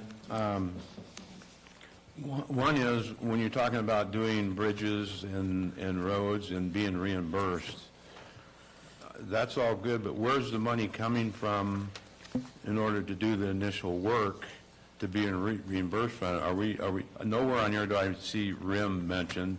Even on this CIP budget summary, RIM funds being used, and I know they're being used on the Wagon Trail project. And there's one item in here called special revenue funds of $154,000 that I don't know what special revenue funds are, so where that's coming from. Okay, for the financial question, I will ask Mark to answer those. Mr. Financial Guy. The special revenue fund mentioned there that was utilized was the Milton Jenny Lind fund that was used for the portion of Milton Road. Okay. So that's from the quarry that's out there that pays into that special revenue fund for the maintenance of that road. So we pulled that money to use that for that project. As far as our other CIP projects for reimbursement, we have a specific budget unit for capital improvement projects. We charge all of our costs to that budget unit, and then we seek the reimbursement to that budget unit from Caltrans through our invoicing. At the end of the year, we work with the auditor's office to zero that out through posting accounts receivables, so that fund is clear at the end of the year, and then we receive the accounts receivables posted to that throughout the beginning of the next fiscal year. Okay. And then the RIM fund? I don't see anywhere. RIM we don't have any current commitments to RIM. I think we have some money that has been approved by the board for use with Wagon Trail, but other than that, we don't touch the RIM fund unless and until we come to the board and get approval for utilization of those funds, with the exception of the disaster recovery loans. But those are approved by the board also. So shouldn't that amount be included in this schedule, since we are going into, as we go into the years, like next year, 23, 24, you have all those years listed here, but you don't have anything on RIM for the Wagon Trail project. So where we're at, and how much is going? So there is some money programmed in there in the CIP pro forma for Wagon Trail funds that are going to be utilized for out of RIM in the coming years. I think we're like $1.9 million is programmed in there.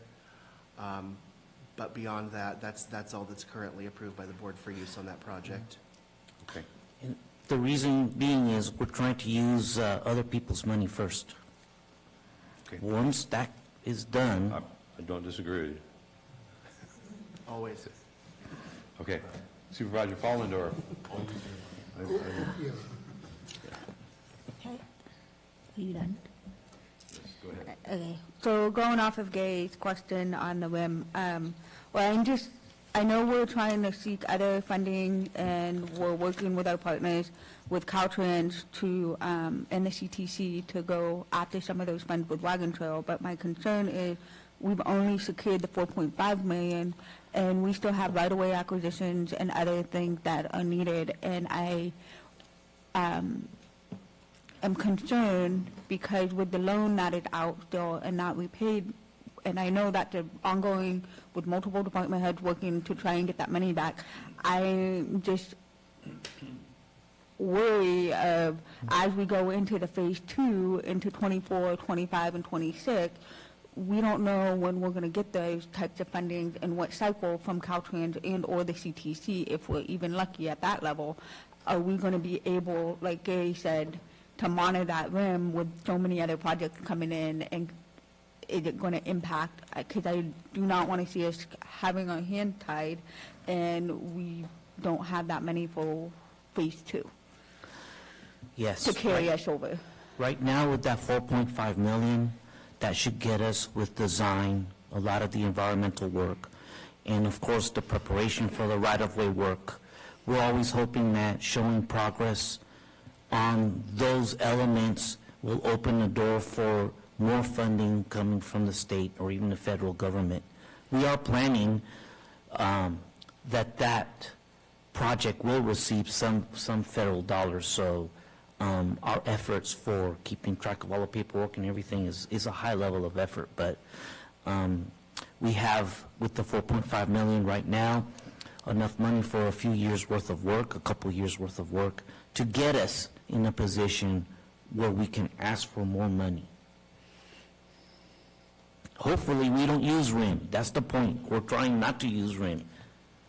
Yes, and that is the goal. It just, as we go through these negotiations, as we've seen over the last couple of years, we don't have any control in what that might direct us to, and even anything outside of what we get awarded, county is still responsible for meeting the bottom line of what the difference is from what we get.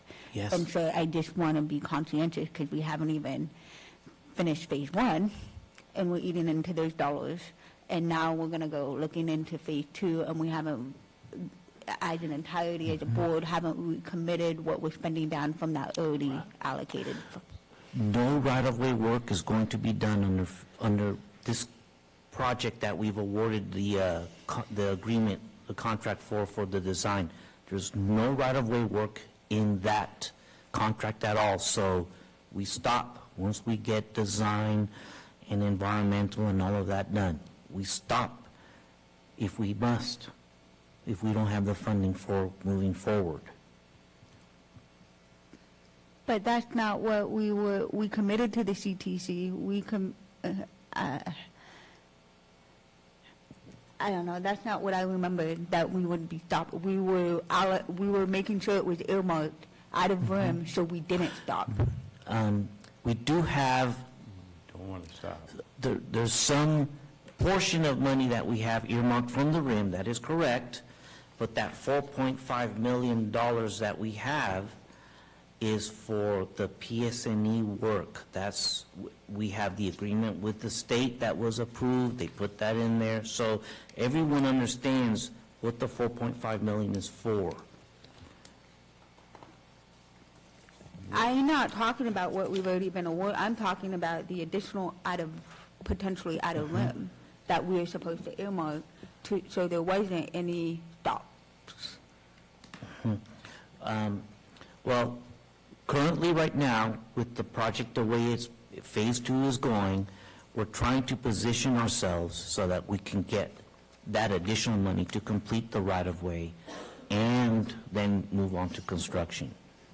We'll have to talk further later about those details. Yeah, that's not the conversations I remember being had I before just we wanna make went to sure CTC. Out of the $4.5 million that we got earmarked, that we have a shovel-ready project. That was what we were going for, so that we could go seek federal and state funding with a shovel-ready project for that 4.5 million. Now, if you're telling me you're not going to have a shovel-ready project with that 4.5, we need to do it now because we don't need to stop. And the other thing was we were going to get access so we didn't run into, so we environmentalists can go in and we don't run into what we ran into phase one, where we had to wait until we started construction and find all these artifacts and everything else. We were supposed to be able to go into what this design was in there and hopefully get permission from the property owners to find all that stuff prior so it doesn't hold us up like it's happening right now.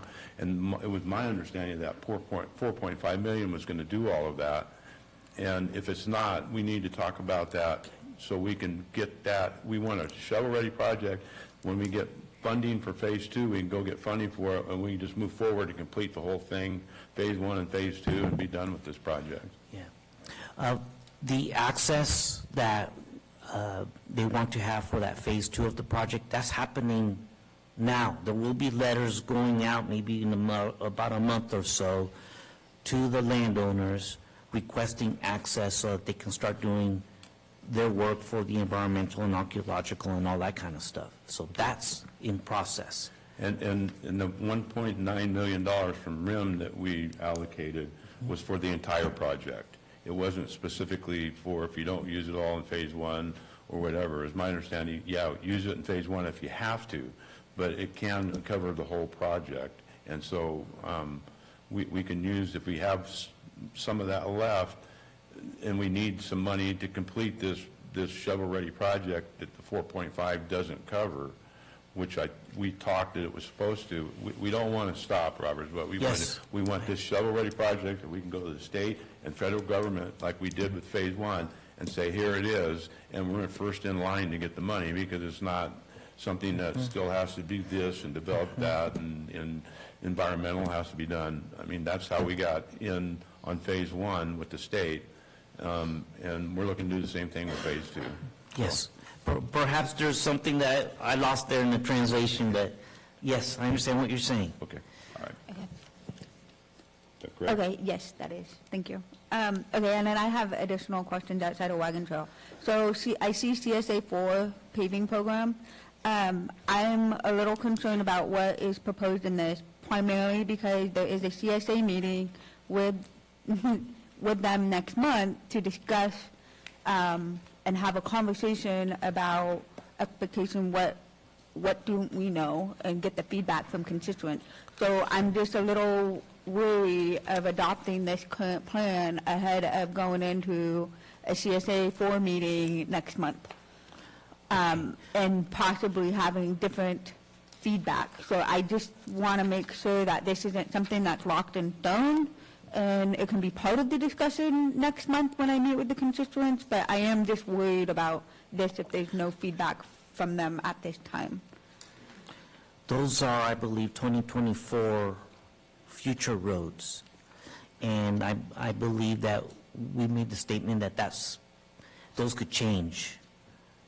Okay. Okay, so it can be modified? Yes. Okay. Perhaps it would have been clear if we put various, but that's something that was already on the plans from way back when. We just wanted to keep it going. Okay.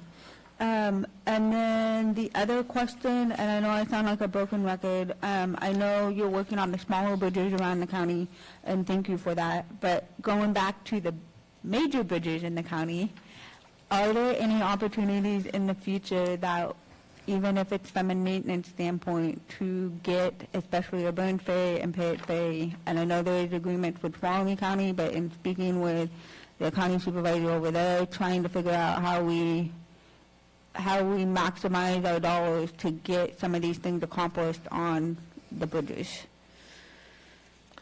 Well, we haven't had any current conversations, but a few years ago when we were involved in that, trying to find funding for that, that was over a $70 million project for that bridge with something like a 10% local match.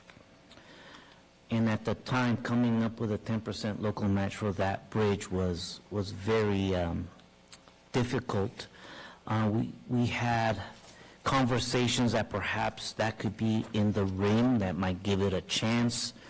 Our traffic studies that took a look at that said, well, only local traffic from Copperopolis uses that bridge, so it wouldn't be in the rim, but we're going to look at the rim program again now that the circulation element has been done. We'll start perhaps late in the year to do another evaluation of the rim program and look at those projects again and see what fits.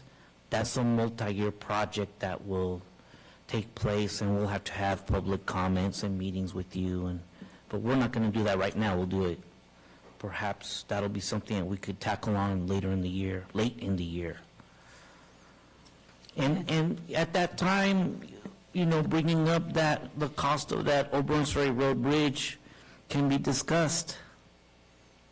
Yeah, no, it just with all the infrastructure and the other things that Gary and I have been working on, it just rather positioning the county in a position when those funds become available again, even from a maintenance standpoint, to at least prepare to get that other money out there. And we're not even in a standing to apply or qualify for any of those funds. And so I'm just concerned about that. If we push this out, what is that bridge going to look like, either bridge, going to look like in 10 to 15 years? And we haven't prepared or planned to do any of those maintenance. Okay. And more of just setting us up for a game plan. And I understand, especially the bridge in Copper, that it is going to be a heavy lifting in the conversations surrounding a complete total replacement. But, you know, the reality is at least there are maintenance, severe maintenance issues that need to be addressed. And how do we position ourselves to go after those other dollars to address them in the next 5 to 7 years? With the maintenance of the ongoing maintenance, there is a separate pot of money that handles just, we call that the BPMP as part of this in the CIP, but maintenance of Old Brunswick Road Little Bridge is, I don't remember that being on this list, not yet, but it will work its way around in the cycle and it'll get itself on the list. Meanwhile, our own road crews have done various things. We've added plates on the where the transition is between the road and the bridge, and different things that we do, and guardrail work that gets done every now and then. But it's little maintenance. It's not anything big. Supervisor Garamendi. Thank you, and thank you very much, Robert, and your team for all this work.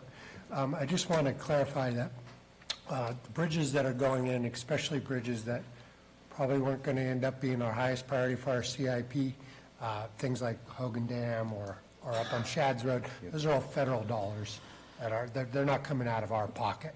They're on a list that long predated, certainly this board. So they're not competing with other projects like what Supervisor Follendorf just mentioned. That is correct. That's correct.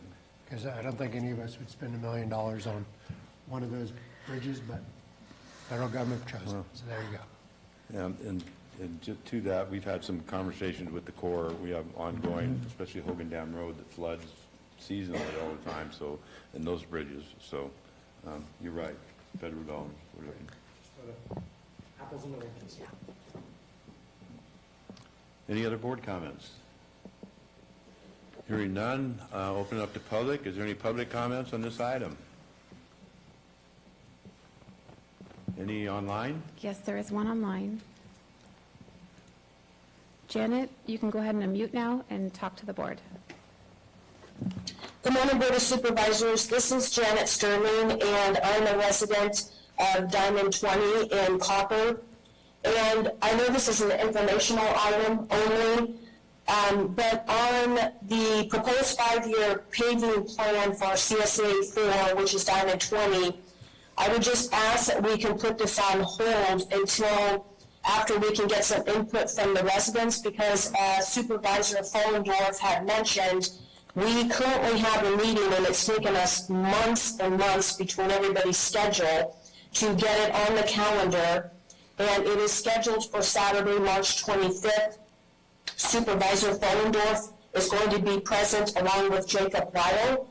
So I would hate for this to come back to the board and the residents not have the opportunity to put their input in on future projects before our meeting. So I would just ask that it be, brought forward to the board after March 25th.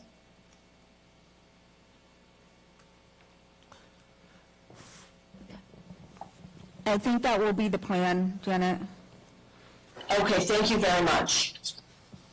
Appreciate it. Any other public comment online or in the room? No more online. Seeing none, I'll bring it back to the board. This was informational. Yes, Robert, you have a So final? when we come back, we could put for those roads just various, and then this year, after you have your meeting and we start making those plans, we'll work with you and populate that for the for next year's CIP. Okay, thank you. Okay. Again, this was informational, so thank you, Robert. Thank you, Mark and Kelly and Jennifer, for your work. And again, thank your road crews for going through. We're back at it again. We went through the storms of the first of the year, and now we're back at it now. So thank you. Thank you very much. And we will take, excuse me, a 5-minute break to allow them to break down and Marcos and admin to set up.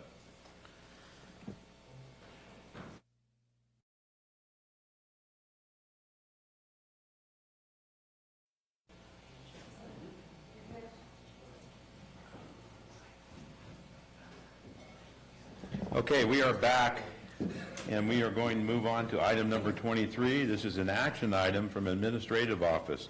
This has received a fiscal year 22-23 mid-year budget presentation, and 2, approve the mid-year budget adjustments included in attachments A and B, and 3, approve the mid-year capital assets list included as attachment C.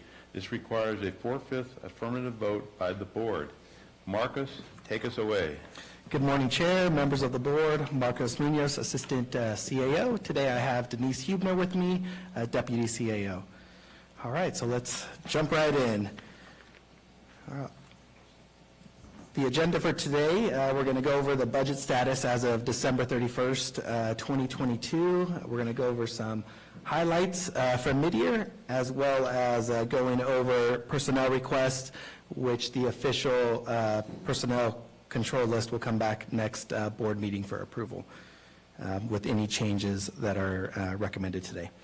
And then we are going to review the structural deficit and where we currently are at, as well as going over the budget process and timeline for the 2023-24 budget.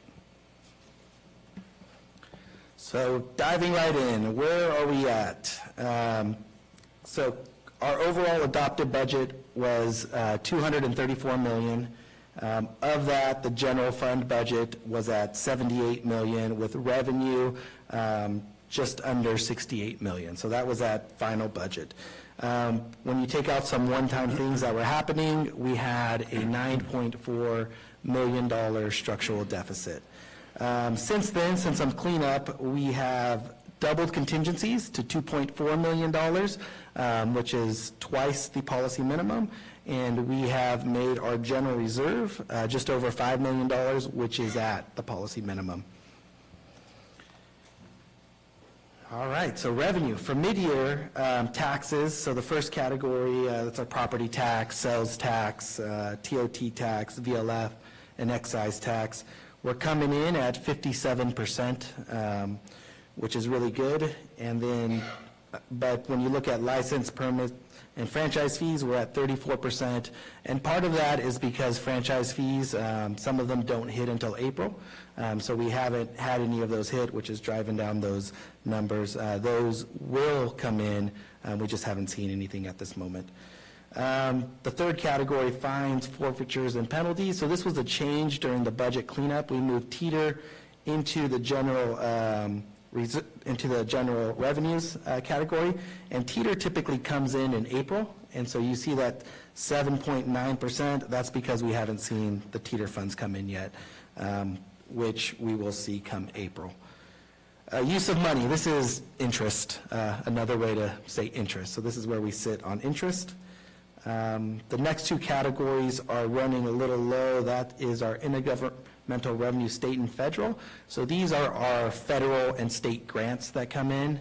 Right now, we have some outstanding grants that we need to bring in that we are still anticipating to come in. So for example, OES has grants outstanding in about $444,000 that we are still anticipating. Victim Witness has some grant monies that we haven't been able to claim yet. There's about $60,000 in environmental health CUPA funds that we are still waiting to get as well as a outstanding grant in the planning department of $350,000 that we are working on getting that funding in.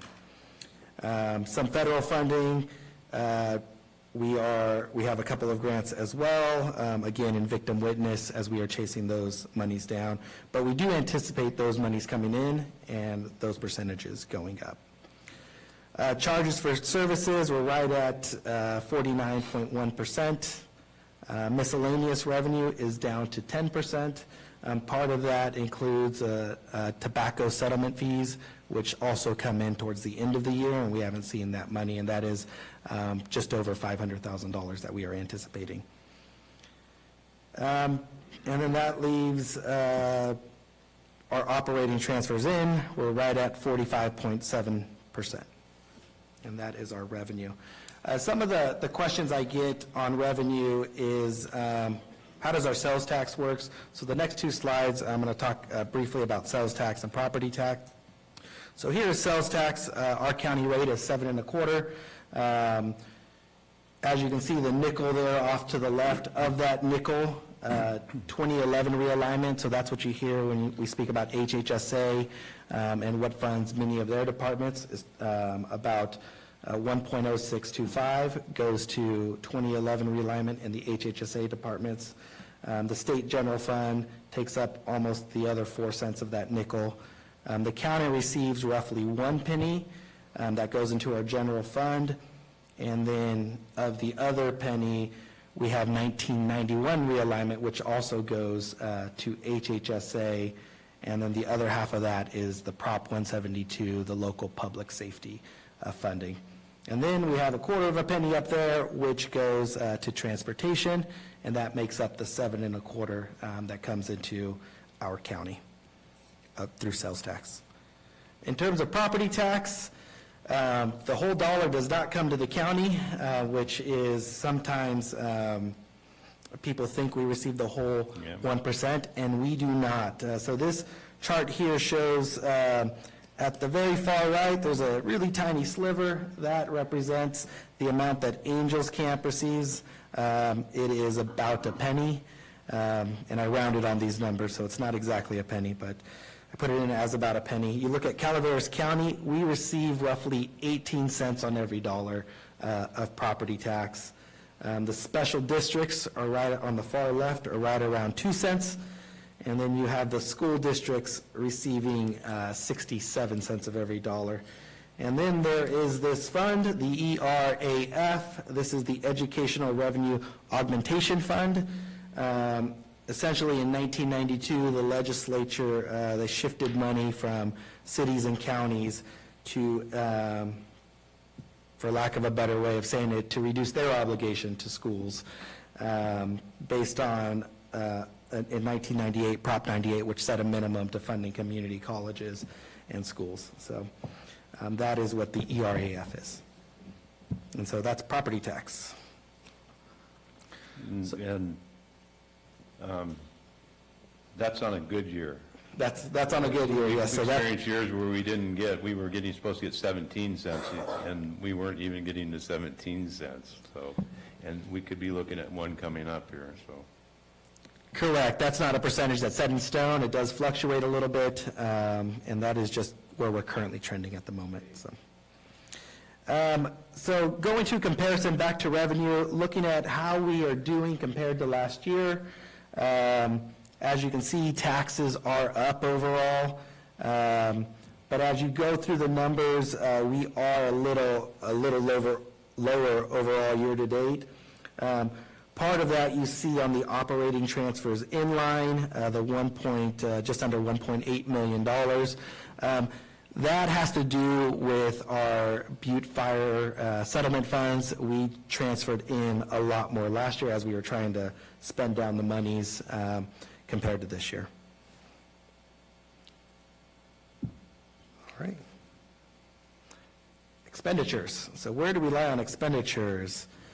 So salaries and benefits, for the year, we're sitting at 47% spent through halfway through the year. Our services and supplies are at 48.3%. Other charges, 50.6%. Capital assets are a little low. We are experiencing a little backlog on getting those in. And then our interfund transfers, this is an interesting one. Essentially, it's when other general fund departments do services for general fund departments. We transfer money back and forth for the services. And then transfers out are down at 34.5% right now. So overall, our expenditures for the year are at 43.4% of what we budgeted. And so comparing that to the year before, we are a little higher in salaries and benefits, and that is, we had COLAs that went into effect, natural progression that happens, and some other changes that have happened. So we're at 11% higher than we were last year. Our services and supplies are down overall. It's down 6.6%. So when you look at it for the year, we are 2.3% lower in expenditures at mid-year than we were last year. So that is an overall, it shows an overall, that we've gone down by $812,000, sorry. So mid-year general fund by function, this is just showing different department sections. So for example, land use, which includes building, code compliance, ag and planning, they're at 41% spent. Public safety is at 44%. Public safety includes the DA, the sheriff's department, probation, public defender, OES and the coroner. The one that's up a little is disaster response and recovery. That's at 51.8%. That is also our disaster budgets. It's not personnel budgets. It's essentially disaster projects that we have been working on. So overall, our expenditures, you see it again at 43.4%. So what do all these numbers mean? TOT is performing as expected. Local sales tax, Prop 172, and property tax are performing better than anticipated. VLF specifically are coming in higher. And VLF is anticipated to come in at $5.9 million, which is $700,000 higher than what was budgeted. We budgeted 5.2 and are looking at 5.9. Expenditures are slightly less than budgeted at 43.4%. All functional groups fall below that 50%, with the exception of disaster, which is slightly over. So overall, our expenditures are higher by $991,000 than our revenue. But because of the, if you take out the one-time transfer to increase our general reserve, we are netting just under $400,000 higher in expenditures than revenue at mid-year. Marcos? Yes. VLF? VLF, vehicle license fees, sorry. So the registration for vehicles. All right, and so jumping into mid-year budget adjustments, the highlights, and I only put in here some things that would stand out, the ARPA fees. So you'll see a lot of budgets, a lot of departments on the changes. That's because we had bargained ARPA incentive fees, and so this was the adjustment to make sure all the budgets received the funding from that. As I mentioned earlier, VLF is coming in higher, but so is Prop 172, we made an adjustment at final budget. We increased sales tax, but we did not touch Prop 172, which is also linked to sales tax. So we made that adjustment as well. Together, those are just over $1 million in increases in revenue. However, you'll see in utilities, we are requesting a $95,000 increase in appropriations. CPPA voted to increase their primary rates by 24%, 24.7, and their secondary rates by 26.6. This took effect in January, so we are seeing the increase in our utilities bills across the board. Also, the sheriff is bringing in revenue through I always get the acronym backwards, jail-based competency treatment, so JBCT, and they are also contracting with Amador and Tuolumne for bed space, so they're bringing in over $830,000 in this adjustments, but they're also asking for an increase in appropriations, which essentially offsets the adjustments that they're bringing in. The mid-year, or going into other ones, county contributions, we had a road in our disaster budgets from the 2019 storms. The construction costs came in higher than the estimate, and so we see an increase in the general fund matched here. Economic development, we had a grant through the CDBG program, Community Development Block Grant Program, issuing loans. We had a loan underwriter set up, but that fell through. We are unable to secure a loan underwriter, so we've had to give back the grant, which results in a loss of revenue. On-site wastewater, they've had a hard time filling staffing positions. During the budget cleanup, we captured those salary savings, but they've had to also contract for services to perform the duties those employees would have done, so that's why we're putting the money back in the budget. And then cannabis, this was more of an error. We had the money going into the general fund when it should have went into a special revenue fund, so we just made that correction.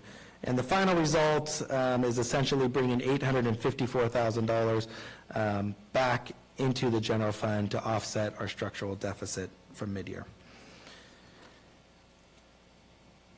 So jumping into personnel requests, and we're going to start with the general fund. So there's a lot going on this first slide. I'll try and simplify it.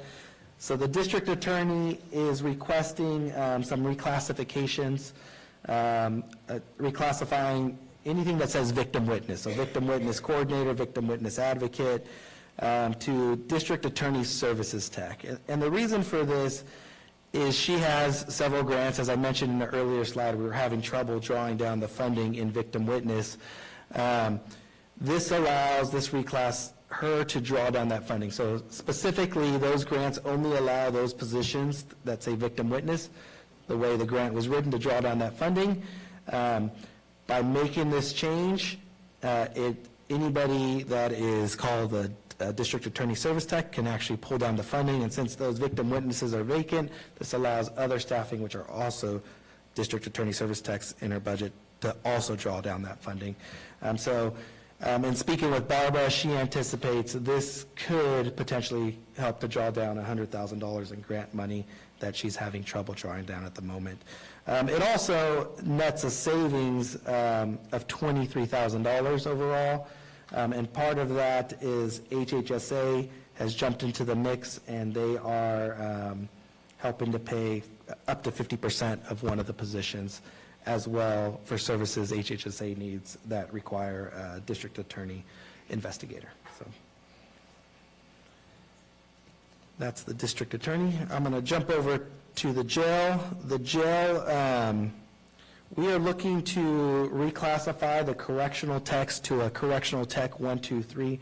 There's currently 7 of them, 3 which are currently vacant, 1 which we filled, I believe, back in October. It's been a struggle to fill these positions over the years, but this structure, the 1, 2, 3, aligns with the sheriff patrol budget, where we have the sheriff techs 1, 2, 3. In looking at the funding, it's minimal. It affects 3 people, and that's why you see a small increase of just over $13,000. But this essentially makes that classification right within the correctional budget. And the hope is also to increase retention by making this change as well and try and get those positions filled that continue to remain vacant. Marcus? Yes. Just real quick, a lot of the times that's the initial cost overall for 13,581. You know, if these position changes do come forward, could we get a total cost if everyone became a 3 and what that cost would be? Sure, yes, absolutely. So next meeting, Judy will bring the position control list, and we'll put the total cost in there. If they were all a 3, right now, it is, in order to be a 2, it requires 3 years' experience. To be a 3, it requires 5 years. I understand the progression, okay. yes. Absolutely, but there's a total cost there that could be, there's a potential for. Correct, yes. And moving on to the next page, general fund. So this is a reclassification of a custodian to a facilities maintenance worker. This is also a small increase of $4,450. The purpose of this is we currently have 3 facilities maintenance workers, but to do some of the jobs require 2. When we send somebody on a roof, we always send them in pairs. Some of those more risky jobs, we just want to make sure everybody's safe. And so we want to be able to break them in sets of 2. What we do right now is essentially we have 2, and we have to wait for one to become available in order to send them on the other task. So that's why we're looking to make this change here. And then general fund, we have a vacant clerical assistant position that's been on the books for some time and has been vacant that we are looking to delete. And so that $70,000 would also go towards our structural deficit, as that would be an ongoing cost as well. And so moving into non-general fund, and there's a lot here. The first one, the fiscal services managers, HHSA is looking to reclass those 3 positions. They're looking to make it into a series, a 1-2, the 1 needing heavy oversight, as it's more of training, learning the job, the 2 being an experienced position with limited oversight that oversees staff. And then the request for the program coordinator to be downgraded to an account technician 4. This is a downgrade of the position. It's currently underfilled by an accounting technician 4. That would net a cost savings of $21,210. They are also looking to downgrade the supervising clinician to the supervising case manager, which will also net a savings, minimal savings. The community service liaison, they are looking to reclassify that position into the peer support specialist 1-2. The peer support specialist 1 is at the same cost of the community service liaison, so there is no cost there. The 2 actually draws down revenue. The 2 is certified with the state as a peer support specialist, which allows them to draw down Medi-Cal reimbursement dollars.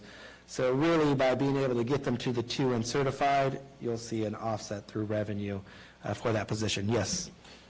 Real quick, since we're doing these, Chair, can we, have we checked off, a lot of these are representative positions. Are we good with our labor unions? Yes, Judy has met with the labor unions on these positions. So we've met, conferred, and we're all good. Correct, yes. Thank you.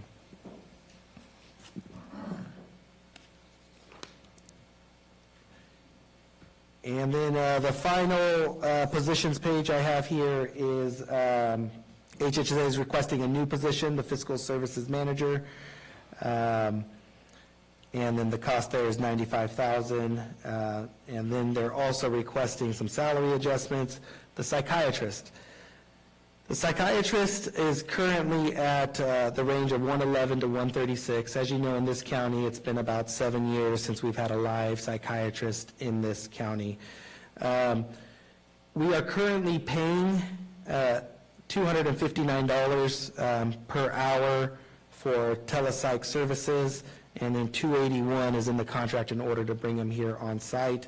The new range, which was similar to Amador did, and Amador was able to get a live body, puts their fully loaded cost at $219, so still below the amount that we're paying for telepsych.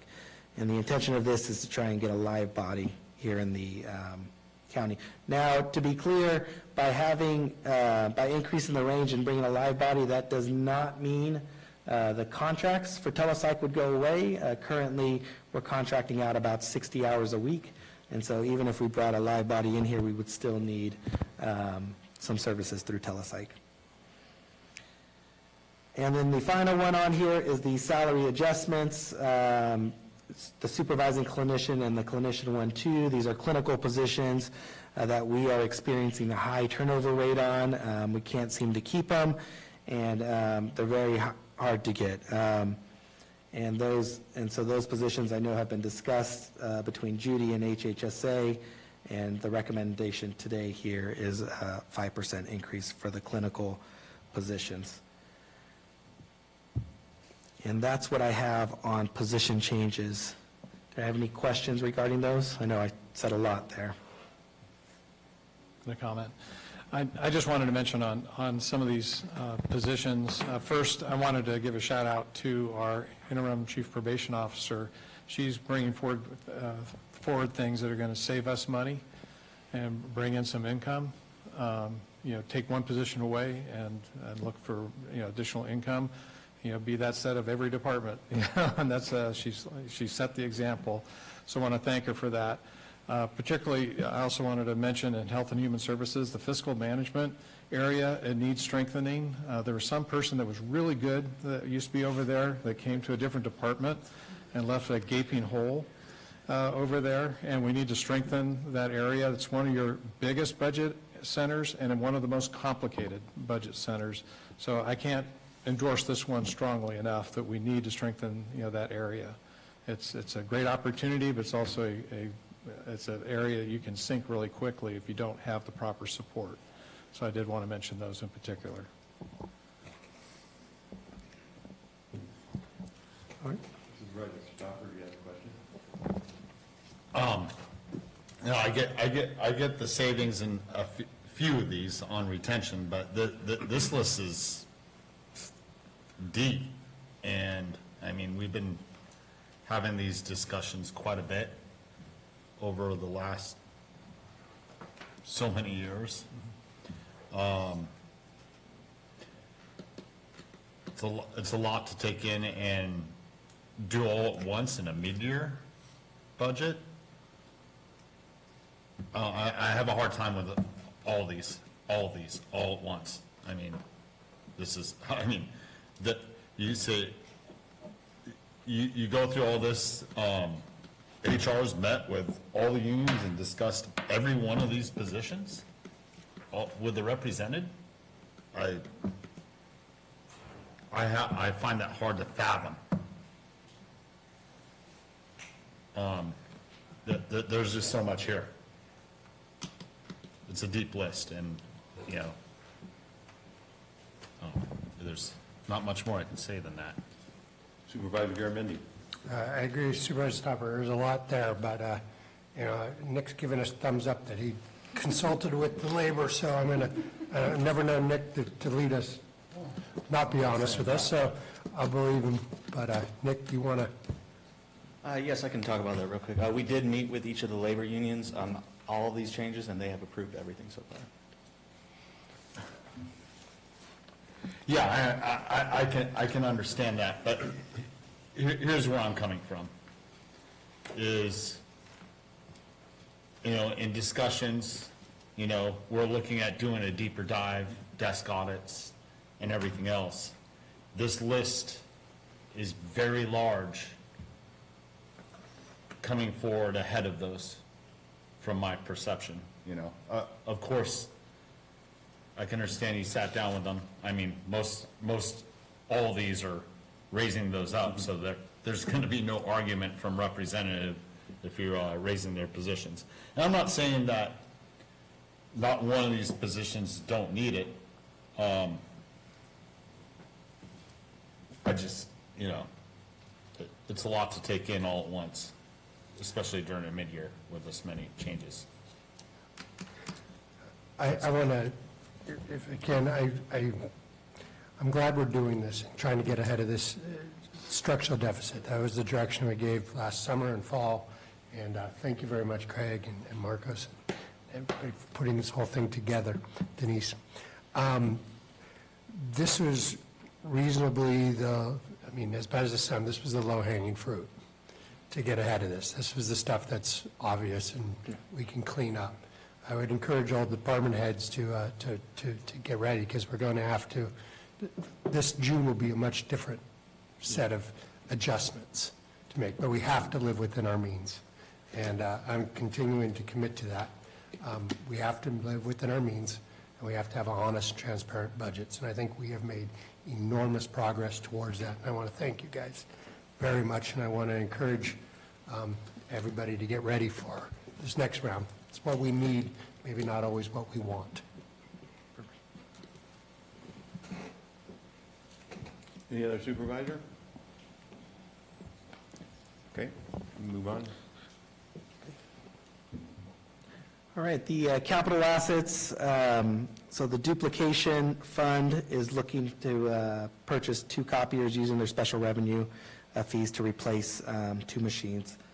The mail postage machine actually saw a savings after they purchased their equipment. It came in lower, so that one's a savings of just under $2,000. And OES is increasing its capital assets appropriations by moving money into it in order to spend the high-frequency grant dollars on the equipment. So that was an approved item that came in higher, so in order to cover the cost, they moved the money over. The non-general fund, capital assets, mental health, they received a crisis care mobile unit grant, and they are looking to purchase an RV/van to provide crisis services. They are also looking for a secondary crisis vehicle that would also be purchased with this grant. And then in their search for a hybrid vehicle based on the direction at final budget, the approved vehicle they have in their budget is coming in higher, so they're asking for an increase in appropriations on that vehicle in order to purchase the hybrid vehicle. And that is the capital assets, much smaller than the personnel list. All right, so the structural deficit, so where do we sit currently? So just a review of where we started with approximately a $9.4 million structural deficit at final budget, which was roughly 12.5% of our overall budget. Then we took the first bite at the apple. The first bite at the apple, we were able to take that $9.4 million down to about $4.4 million. And that was our core problem. After mid-year, when taken into account the ongoing revenues that are coming from here, plus the position, you're looking at $924,000. And so it brings our structural deficit from just under 4.4 to just over $3.4 million. So we continue to attack the structural deficit. What does this mean in terms of our funding available? We are able to now, and the recommendation at mid-year is to take that additional savings and move it over into our capital fund that was established during the first bite of the apple. As you can see, it will bring the total from just under $18 million to about $18.5 million. Just to let you know, the reason why you don't see the full impact of it is because we also had ARPA funding coming out of there in the amount of $256 that also hit the budget during mid-year. And so that brings us to the budget process for 23-24, where we are looking at continuing the budget process and timeline. So the budget is governed by state law, guided by the board's direction. We have been identifying key issues that we need to address during the budget. Budget instructions are anticipated to go out tomorrow, March 1st. The CEO and departments will meet in April and May to discuss what has been inputted into budget and make recommendations.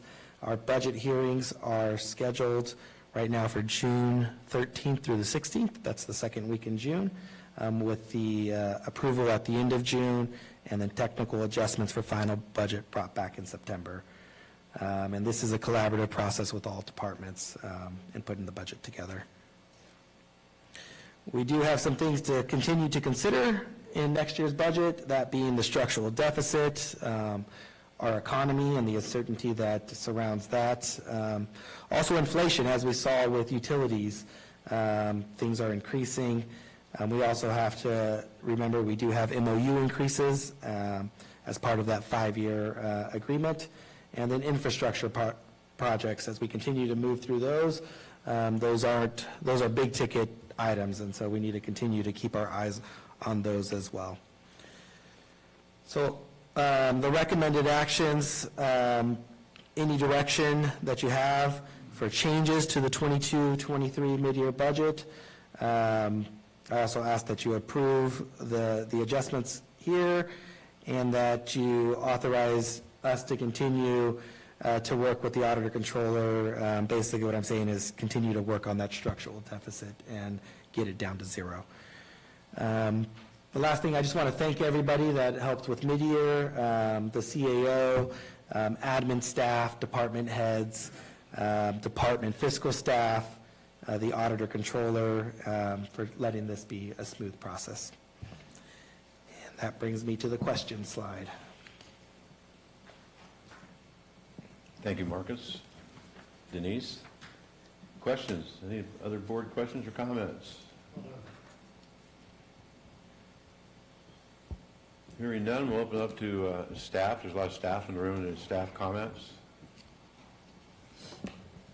Mr. Sandbag, no? Okay, public comments. Do we have any public comments? Seeing none in the room. Is there any online? There is not. Nothing online. Okay. Well, we'll bring it back to the board for discussion on approving all of the items or discussion on some items. I know Ben had some concerns about the adjustments on the personnel lists. Any comments or questions about a motion? I'll make a motion, Mr. Chair. Second. A motion by Supervisor Garamendi, a second by Supervisor Fallendorf to accept the changes that were presented to us today by Mr. Marcos.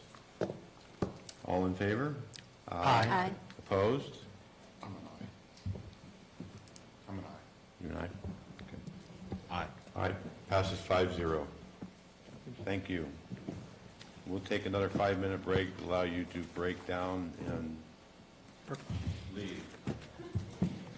Across the hall.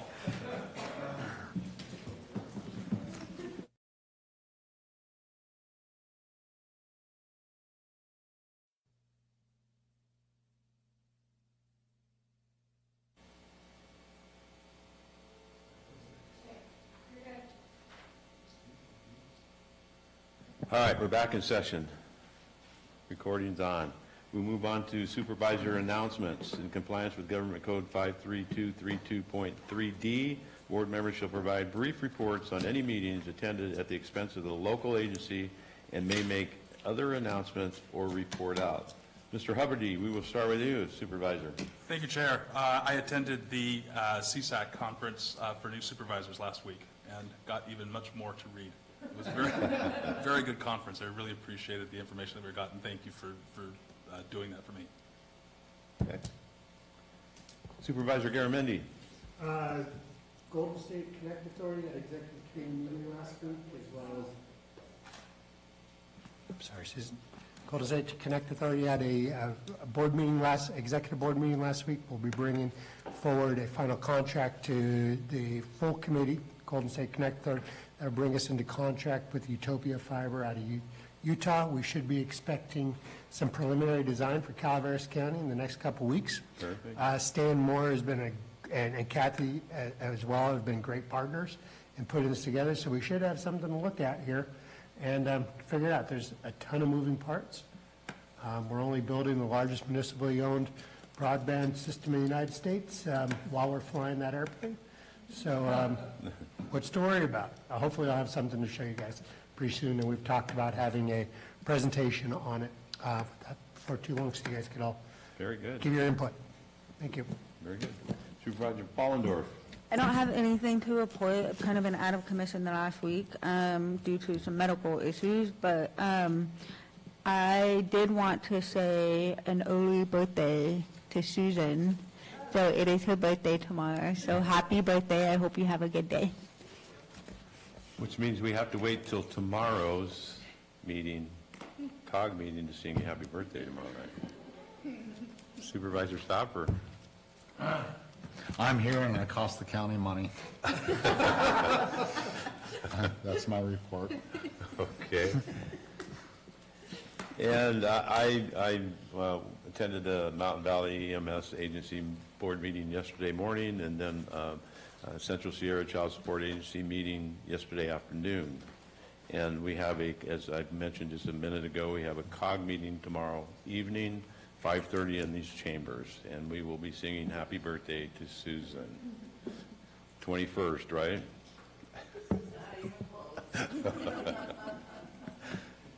Okay, with that, we'll ask Craig, do you have anything you would like to bring up? No? You're good? Okay. Then we will move on to the next item, which is closed session as pursuant to Government Code 54957B1, Public Employee Performance Evaluation, titled County Council. But before we adjourn to closed session, we'll ask the clerk, Robin, to report out from our closed session on February 14th.